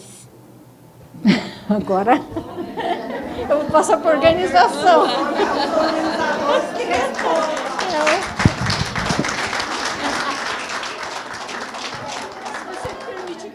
Defesa do espaço das mulheres também, né? Depois. Não, eu até estou dizendo o seguinte, eu vou passar, mas na organização das mulheres, muitas vezes, a gente tem que ter um espaço para as mulheres. Né? Eu vou dizer o seguinte, porque muitos espaços, se você enche 50 homens e 50 mulheres, muitas vezes você tem o espaço da fala. Aqui ele já é pequeno, porque a palestrante vem e não dá fala para vocês. Já é pequeno, eu vou dizer que é minha culpa, né? Mas o espaço da fala, muitas vezes, é desse momento de organização. Mas eu diria assim, não sei como é que se organizou. Uma das justificativas dessa questão da organização das mulheres, é um espaço que as mulheres têm. E daí outras justificativas eu passo aqui para a Carol. A gente foi questionada algumas vezes ao longo do encontro justamente sobre essa questão. Até agradeço a oportunidade de poder falar com vocês sobre isso. Imagino que também essa questão vem muito porque a gente se identifica tanto com as coisas que acontecem aqui, a gente se identifica tanto com o nosso ambiente de trabalho, com os nossos lares, com a nossa história. Isso aqui, que a gente queria assim, puxa, eu queria tanto que ela falasse isso para ele. Muitas de vocês pensaram isso aqui ao longo desse dia, tenho certeza. Como eu queria que ele estivesse aqui e escutasse isso. Porque eu não consegui falar aquele dia isso para ele. Eu não tenho capacidade de falar como a Nancy fala, eu não vou conseguir falar. E isso vai se repetir. Então, eu tenho certeza que esse sentimento passou por muitas de vocês, por mim, passou várias vezes aqui, em vários momentos da vida, aí, coisas que a gente se depara. Mas esse momento ele é importante que seja nosso, por quê? Primeiramente, para nos fortalecer, para que, quando acontecer de novo, a gente tenha argumentos, a gente entenda que aquilo não é uma situação só nossa, que isso acontece com outras colegas. Então, a gente tem que se fortalecer entre nós. É um momento para que a gente possa falar. Na medida do possível, a gente liberou, deixou vocês à vontade para falarem. Sem tempo, a gente não fomos contra colocar cronômetro, porque era um momento para vocês falarem. Porque no nosso dia a dia a gente tem muita dificuldade de falar. Né? Como bem dito foi aqui, a gente cuida do que a gente fala, eles falam, né? Eles vão falando, e aquilo nos ofende, e daí... Né? E a gente cuida, a gente sempre fica cuidando do que fala, de como está, etc. E tal. Então, esse é o momento para nos fortalecer. E, ao longo, claro, da nossa história, da história do Sindjus, a gente traz essas questões, né? Traz essas discussões. Então, assim, a gente quer, primeiro, nos fortalecer, saber que nós somos capazes de fazer um encontro só nosso, que nós possamos... Esse encontro foi todo organizado por mulheres... Né, que nós somos capazes de fazer coisas entre nós. E, se vocês observarem, as palestrantes aqui hoje são pessoas do nosso convívio. São nossas amigas, são servidoras. A Nancy é da família Sindjus. Ela falou que já está há muito tempo, e muito tempo ainda você virá, porque é da família, porque é justamente para que vocês, para que nós, para que a gente tenha essa identidade, para que vocês tenham certeza que vocês também podem estar aqui. Que vocês também têm coisas, têm história, têm conteúdo para passar. É para dar essa força para vocês. Nesse momento é o objetivo desse encontro. Não que a gente ache que eles não tenham o que ouvir. Eles têm que ouvir. Mas para que vocês tenham liberdade e tenham força. Não sei se respondi a senhora. Talvez não tenha convencido. Mas essa é a nossa resposta. É nos fortalecer. É nos fortalecer. E, em outros momentos, eles vêm. Eles vêm. E daí a gente vai estar mais forte. E daí a gente vai fazer outro encontro de mulheres, e daí a gente vai estar cada vez mais forte. E vamos trocando, e vamos trocando, e vamos nos fortalecendo. Né? E também para que vocês entendam que, quando vocês não conseguirem, quando a voz de vocês não atingirem, nós temos umas às outras aqui para procurar ajuda. Tá bom? Elete, só complementando, obrigada, Carol, é exatamente isso. Só queria complementar que aqui no Sindijus, a gente já falou a questão da paridade, nós conquistamos, desde o último congresso nosso, a paridade de gênero na nossa executiva. Então, tem que ter 50% de mulheres na executiva para montar uma chapa, concorrer à direção do sindicato. Então, não pode ter menos que isso. Então, isso foi uma conquista. Nós temos muitas mulheres na nossa direção colegiada. Nós temos a executiva e depois a colegiada, que é mais ampla. Muitas mulheres. Mas ainda são poucas que tomam o microfone e vêm aqui falar. Porque não tem capacidade? Não. Todas têm.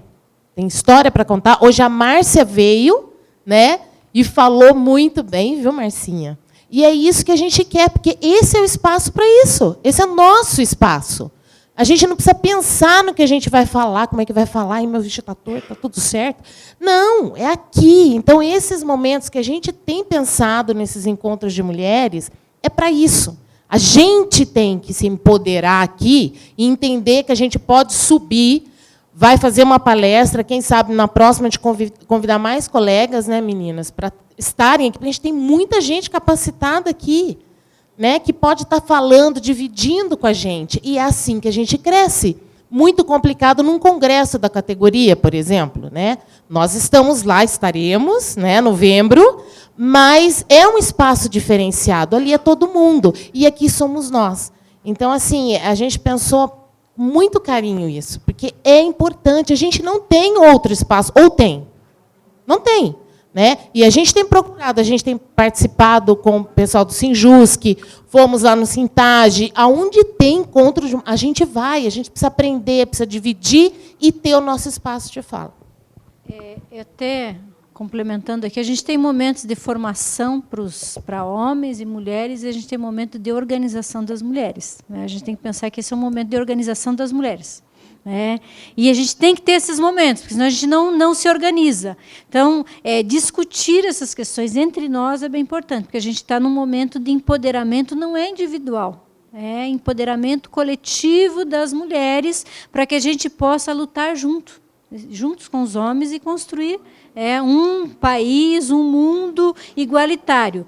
Assim como a gente toma a discussão, os homens estão se organizando, e aqui está um convite para os homens do Sindijus, só tem um aqui, meu convidado. Estão lá, que são os homens que discutem a violência, ou seja, são grupos, inclusive as universidades estão tendo grupos de homens tentando discutir essa nova masculinidade. Essa é uma tarefa dos homens. Agora, a organização das mulheres cabe às mulheres. Talvez seja por isso que nós estejamos aqui sozinhas, eu diria, não sozinhas, né, só as mulheres. Eu vou complementar alguma coisinha aqui também, pelo meu tempo de vivência. Eu vivi 20 anos casada. E, a partir do momento que eu passei a participar mais, né, porque na época que eu me separei, a gente não tinha esses encontros aqui ainda. Mas, com as outras palestras de outros temas, a gente vai se fortalecendo e vendo que aquilo que eu estava vivendo foi o que você disse, não precisa esperar ele morrer para você ser feliz. Eu preferi me afastar e ser feliz. Né?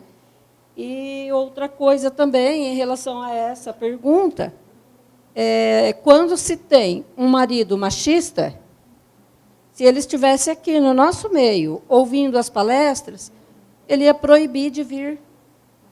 Por quê? Não, você está indo lá para quê? Para aprender aquilo? Para me enfrentar? Né? Então, eu vejo essa parte, e assim, eu vivi muito isso, e com isso, até com esse tipo de vivência, eu consegui me libertar. Então, assim, é muito importante esses encontros, para a gente saber do nosso direito, do nosso dever, do nosso lugar, né? Que o meu direito vai até quando começa o dele. A gente não pode ser um companheiro, não foi a minha intenção ficar sozinha, me separar, mas as consequências foram levando a isso. Então, assim, eu não esperei ele morrer, mas eu matei ele dentro de mim.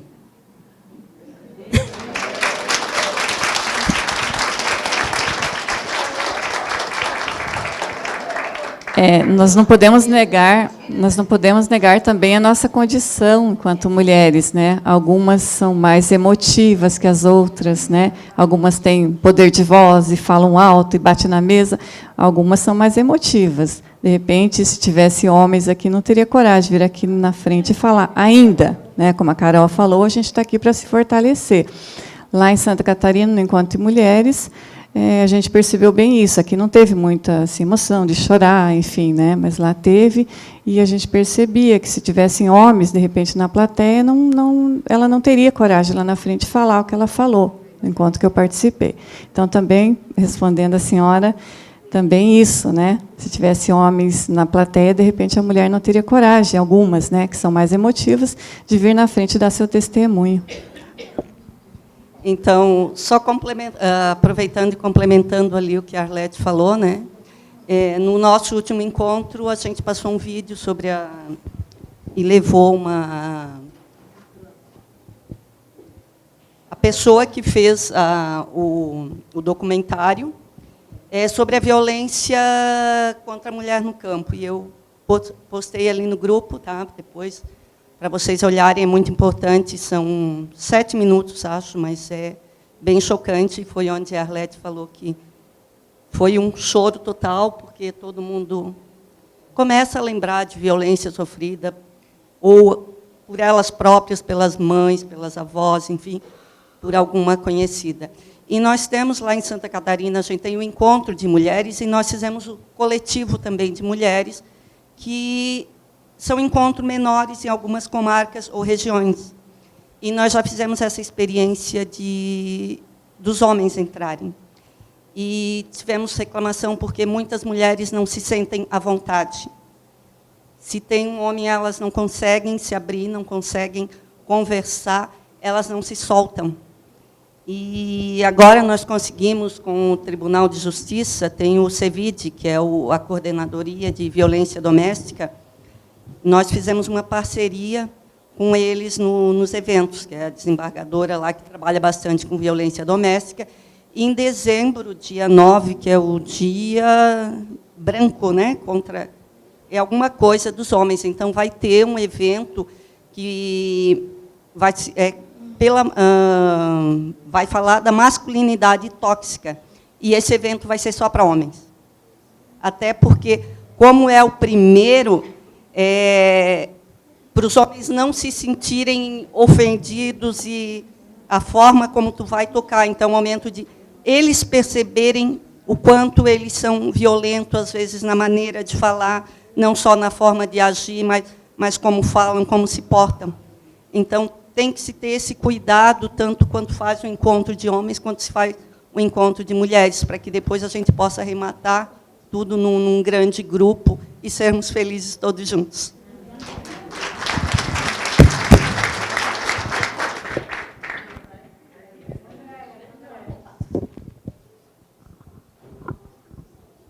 Boa noite a todos, eu sou Liliane, eu estou lotada em Foz do Iguaçu, eu estava tentando não me manifestar, porque é tanto momento de riqueza, de compartilhamento, e assim, eu me enchi tanto aqui que a cada fala eu ia me complementando. Eu colocava no bloquinho de anotações tudo que me instigava, e vi uma palestrante abordava o assunto, e eu fui me sentindo representada, fui me sentindo... foram respondendo os meus anseios. Mas agora, algo me provocou um pouquinho, que foi em relação a questão do porquê nós estarmos aqui, né, e não ainda levar esse discurso para uma sociedade como um todo, de homens e mulheres. Então, assim, a minha experiência, nesse sentido, eu posso dizer que eu nasci numa família pobre, chefiada por mulheres e negra, né? Então, quando eu percebo que nós temos esse momento de espaço, é o momento da gente falar coisas que nem para uma sociedade que é gerida por mulheres a gente consegue falar. A minha criação foi conduzida para cuidar do marido. A minha criação foi conduzida para não se especializar, não estudar, não ocupar postos de trabalho, mas sim para ser dona de casa, para manter um casamento custe o que custar, para suportar tudo, porque, né, a gente tem que ser aquela que sustenta tudo. E eu ouvia isso de mulheres, ouvia isso de membros da minha família. Então, não era homem que falava isso para mim, muito pelo contrário. Meu pai, ele teve uma resistência quando eu falei que eu ia casar. Mas a minha família do sexo feminino, representada, né, por tias, mães, avós, impulsionava para isso, porque esse era o papel da mulher que elas aprenderam e queriam reproduzir. O meu marido, quando eu casei, eu fui fazer tudo que eu fui ensinada, deixar o chinelo na porta de casa, assim que ele chegasse do trabalho tinha um chinelo, a toalha estava no banheiro. Eu acho que não é um discurso que é só meu. Eu acho que muitas mulheres aqui podem se identificar com isso. Eu sou do Rio de Janeiro, é uma população que ainda sofre muito com as desigualdades sociais, né? Eu, da minha família, fui a primeira a ter formação de nível superior por política de governo. Na época, não tinha cota, infelizmente, porque, se tivesse a cota, eu teria mais cedo conseguido me inserir na faculdade. Eu consegui por conta de um projeto Reúne, que ampliou as vagas nas universidades, porque só quem podia estudar era quem não dependia do trabalho. Porque a universidade pública era de dia, de tarde, de noite, não era tão comum. As universidades mesmo tinham dificuldade para aceitar estudante trabalhador, né? Então, eu me beneficiei, eu me sinto senti que eu tive direitos garantidos a partir de políticas públicas. Foi quando eu tive acesso, não foi por meritocracia. E eu tenho também muito orgulho em dizer que eu sou cotista desse concurso, que eu tomei posse agora. Eu costumo dizer que eu sou da cota, tá? E sem me sentir inferior, porque eu já fui concursada em outros locais de trabalho, não foi necessário eu fazer uso da cota, mas se tivesse sido, eu também usaria. Então, não atribuo a meritocracia, porque houve momentos em que eu consegui posições melhores, houve momentos que não, e eu fiz uso da cota. E eu entendo isso como direito, né? Então, falar isso com mulheres é porque mulheres precisam ouvir muitas coisas em relação à cultura da formação da mulher no seu ambiente doméstico. Quando se fala da importância da fala da mulher, começa dentro de casa, que a fala da mulher ela é muito machista já dentro de casa. E começa por nós mesmos que reproduzimos a condição do rosa, do azul, menina boneco, menino bola. Então, eu consegui expressar isso quando eu lecionava, e eu percebia que muitas mulheres sofreram com isso e reproduziam sem notar, sem perceber. E, se a gente não tiver um momento desse de reflexão, a gente não muda o nosso discurso, né? E outra coisa que também me incomoda bastante, eu expressei a minha condição por ser mulher, por ser negra, por conta dessas condições de dificuldade financeira, mas também pela questão da nossa própria aceitação. Será que a gente se reconhece enquanto mulher só porque eu sou do gênero feminino e meu órgão reprodutor, meu órgão sexual é feminino, ou porque eu tenho a convicção do que é ser mulher nessa sociedade? Né? O que é ser mulher? Porque, senão, a gente vai ter mulher ocupando postos hierárquicos que vão ser piores do que homens. Então, não é só ser mulher, é estar preparada para ser mulher e representar a nossa categoria.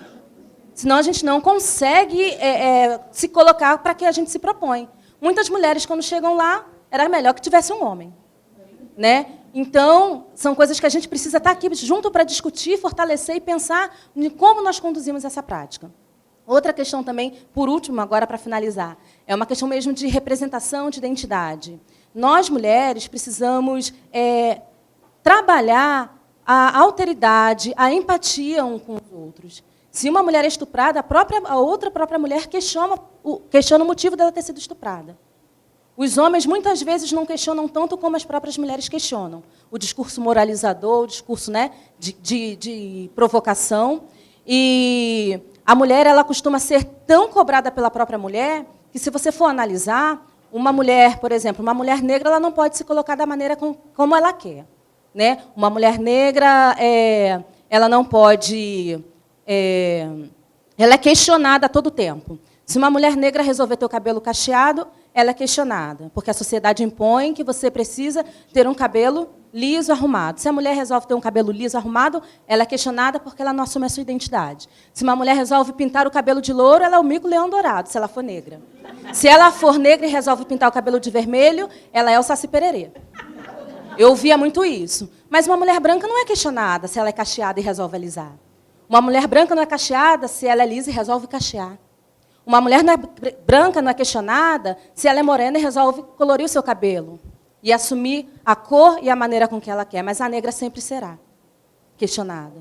Né? Então, se você for numa farmácia, olha qual é a embalagem dos produtos de cosméticos.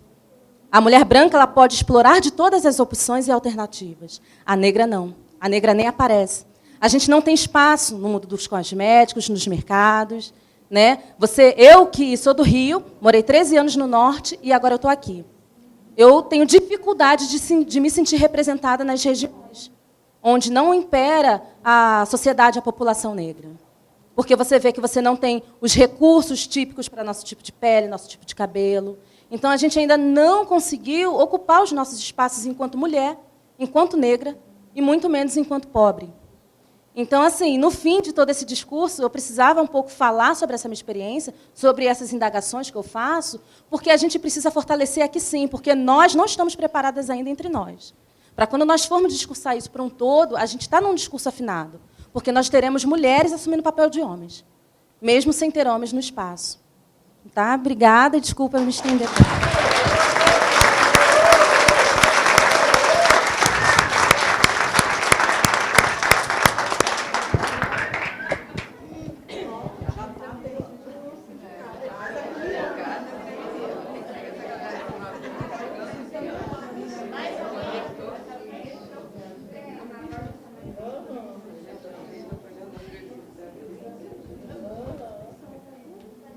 Boa noite. Só para complementar, minha amiga ali falou tudo, fiquei muito emocionada, me identifiquei muito.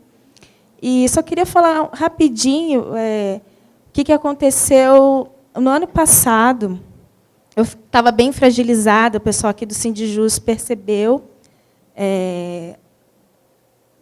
assim, com a mudança do nosso governo, né? Eu fiquei bem fragilizada. E assim, tive muito apoio deles. A gente estava fazendo um curso, na época, um curso de formação sindical nosso. E assim, a importância desse encontro ser só de mulheres, é isso que a nossa colega falou. A gente precisa mesmo fortalecer. Eu falo por mim, eu vou assim, desabafar. Porque em casa, quando eu falei para o meu esposo assim, nossa, eu estou acabada, né, com essa situação nossa, a gente está retrocedendo. E assim, eu senti que ele não teve empatia nenhuma pelo que eu falei, pelo que eu estava passando. Eu estava arrasada mesmo, meu coração estava... Assim, quando eu vinha para o curso, eu até chorava, o pessoal via que eu estava bem assim, chateada. E toda vez que eu vinha para o curso, cada vez mais eu me fortalecia. Cada vez eu sentia, meus colegas me abraçavam com as palavras deles, né? E eu voltava para casa com argumentos. E hoje, meu esposo, ele entende tudo que eu falo. E ele, hoje, o que ele falava antes, não, tinha que ser ele, tinha que ser esse governo agora. Hoje ele fala, você estava certa. Então, assim, aqui eu falo assim, a importância do Sindijus é enorme na minha vida. E eu falo isso para vocês. Vocês que são de outros estados, fiquem fortes com o sindicato de vocês, fiquem juntos, né? Porque eles é que são, assim, eles são a minha família. Acho que eu já falei isso outras vezes, mas eu vou falar agora novamente, né? Eu sou muito grata, porque hoje eu estou forte e a gente vai continuar juntos. E é isso aí, gente. Obrigada.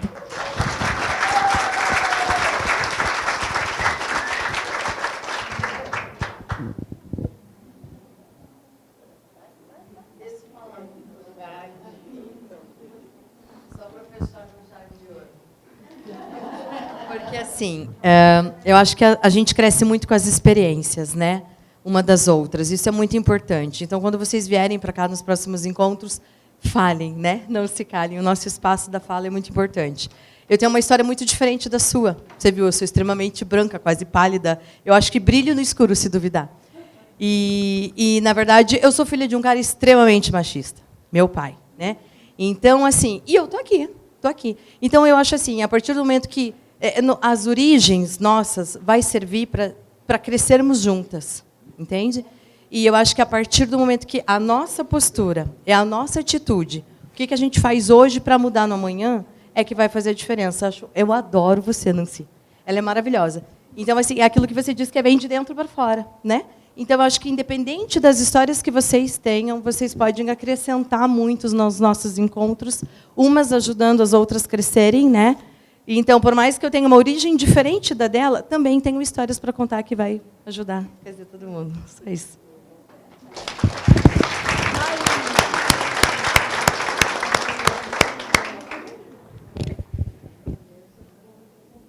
Bem, eu só queria dizer uma coisinha. O quão importante é pôr lentes de gênero nos componentes curriculares. Porque, sem isso, né, em todos os cursos, né, porque essa formação ela vai repercutir em todos os estados, as instâncias de poder, não é verdade? Então, eu acho que é algo que a gente precisa realmente perseguir, alcançar isso, que vai também contribuir para transformar a sociedade, né, melhor. Uma outra coisa que foi ressaltada aqui também é no que diz respeito ao respeito à diversidade. Né, se a gente mantiver esse respeito, eu acho que as relações interpessoais elas vão ter uma qualidade tão boa, não é? E a gente vai conseguir realmente transformar sempre, que é o nosso propósito, né? De sermos mais unidos, de sermos justos, de termos uma sociedade menos desigual, porque a desigualdade é abissal, é um absurdo. Né? Esse país, um país maravilhoso, riquíssimo em todos os aspectos, e a gente tem diferenças absurdas, né?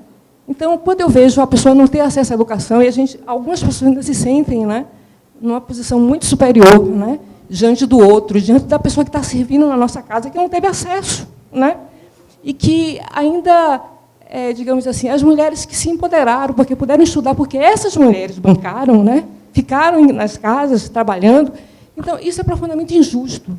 Então, eu tenho assim muita esperança. Eu acho que a gente não pode perder. Apesar de tudo, apesar de nosso silenciamento, de a gente não estar aí resistindo, porque era um momento de a gente estar mesmo nas ruas, né, brigando pelo que está aí, por todo esse desmonte, e a gente está assim, discutindo nos espaços fechados, e a gente não vai à luta. Eu não sei o que está acontecendo, eu espero que algo realmente aconteça para que a gente possa criar a revolução. Sem a revolução, a gente não vai transformar. Então, acho que por isso que a gente está nesses pequenos espaços, é importante, eu não estou minimizando, não. Acho que é a partir daí que a gente vai, digamos assim, ampliar, né, a discussão e debater. Eu fiquei muito feliz com a sua fala. Foi linda, né, foi verdadeira. E isso acontece mesmo, de norte a sul. Eu só discordei assim, porque hoje a indústria de cosmético, ela está investindo pesado, está impondo. Eu acho até que está sim, porque está impondo.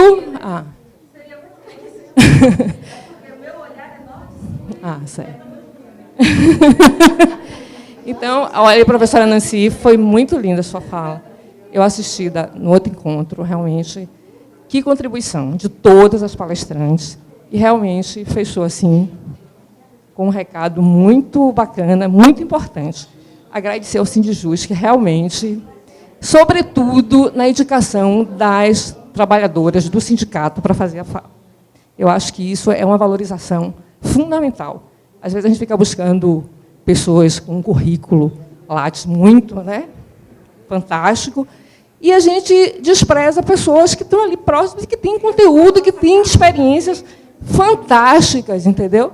E a gente tem que considerar isso, né? Você vê as falas aqui, os posicionamentos, a gente exercitar mesmo, né? Não precisa estar contextualizando a toda a diretoria do Sindijus pelo convite. Beth também, né? Pediu para agradecer. E muito obrigada por tudo. E eu quero dar um abraço a todas as companheiras aqui presentes. Obrigada. Eu vou passar para a Márcia, aí quem ainda quiser se inscrever, fale para a gente poder já ir finalizando, tá bom? Boa noite. Bom, eu não vou aqui falar de formação, de nada, eu vou falar um pouco da experiência da minha vida, porque eu não tive formação, não tive universidade, não tive nada, tive filho muito cedo, com 3 filhos, certo? A diferença era de tipo, toda a diferença. Hoje um tem 34, 32, 31. Beleza. Não pude, tive que trabalhar cedo, correr atrás, não tinha ajuda de pai. Tive um pai terrível. Assim que, mas, enfim, casei, tal. Meu casamento não deu certo. Meu marido me bateu, sim. Me bateu muito, muito, muito. Era de ver sangue escorrendo assim, tal, tal. Minha mãe chegou e falou assim para mim, eu falei, mãe, não quero mais. Ele quase me matou. Sabe o que a minha mãe falou? Ruim com ele é pior sem ele. Eu falei, então, tá, você quer que eu continue com ele, mãe? Sim, você tem que ficar com ele. Você tem 3 filhos. O que vai ser da tua vida com 3 filhos? Como que você vai sustentar? Eu falei assim, vou trabalhar, vou me virar, vou trabalhar, varrer rua, vou fazer qualquer coisa, mas eu não vou ficar com um homem que simplesmente chegou e me bateu. Eu falei assim, você não tem. Aí chegou uma amiga minha e falou assim, se fosse você, não deixaria dele. Você tem 3 filhos, 1 ano, 2 anos e 3 anos, 4 anos. O que você vai fazer? Eu falei, não sei. Pior vai ser, se ele me matar, eles vão ficar sem pai e sem mãe. Então é melhor eles ficarem com uma mãe que vai varrer rua, que vai fazer qualquer coisa para eles serem alguém na vida, para eles não passar o que eu estou passando, o que eu passei, e eu não quero isso para a vida deles.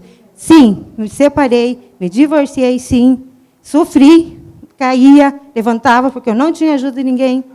Mas eu quero dizer, hoje, meus filhos são formados, fizeram faculdade, tudo que eu não fiz, eu dei tudo que eu tinha que dar para mim. Meus filhos têm faculdade, um é de administração, psicologia, estética, tudo. Tenho uma neta. Sou feliz? Sou feliz. Por quê? Sabe por quê? Eles são felizes. São os 3 casados. Não, uma está separada agora, a mais nova que mora comigo. Mas eu posso dizer assim, sofri, mas hoje a minha felicidade é estar ali de ver eles felizes, sabe? A minha família, os meus filhos, porque essa é a minha família. Então, assim, eu tenho eles como família, porque é eles que me ajudam, é eles que me cuidam hoje. É isso aí. Obrigada.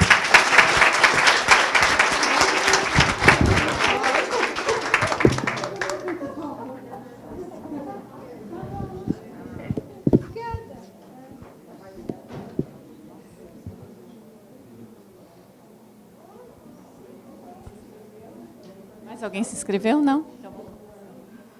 Vamos dormir.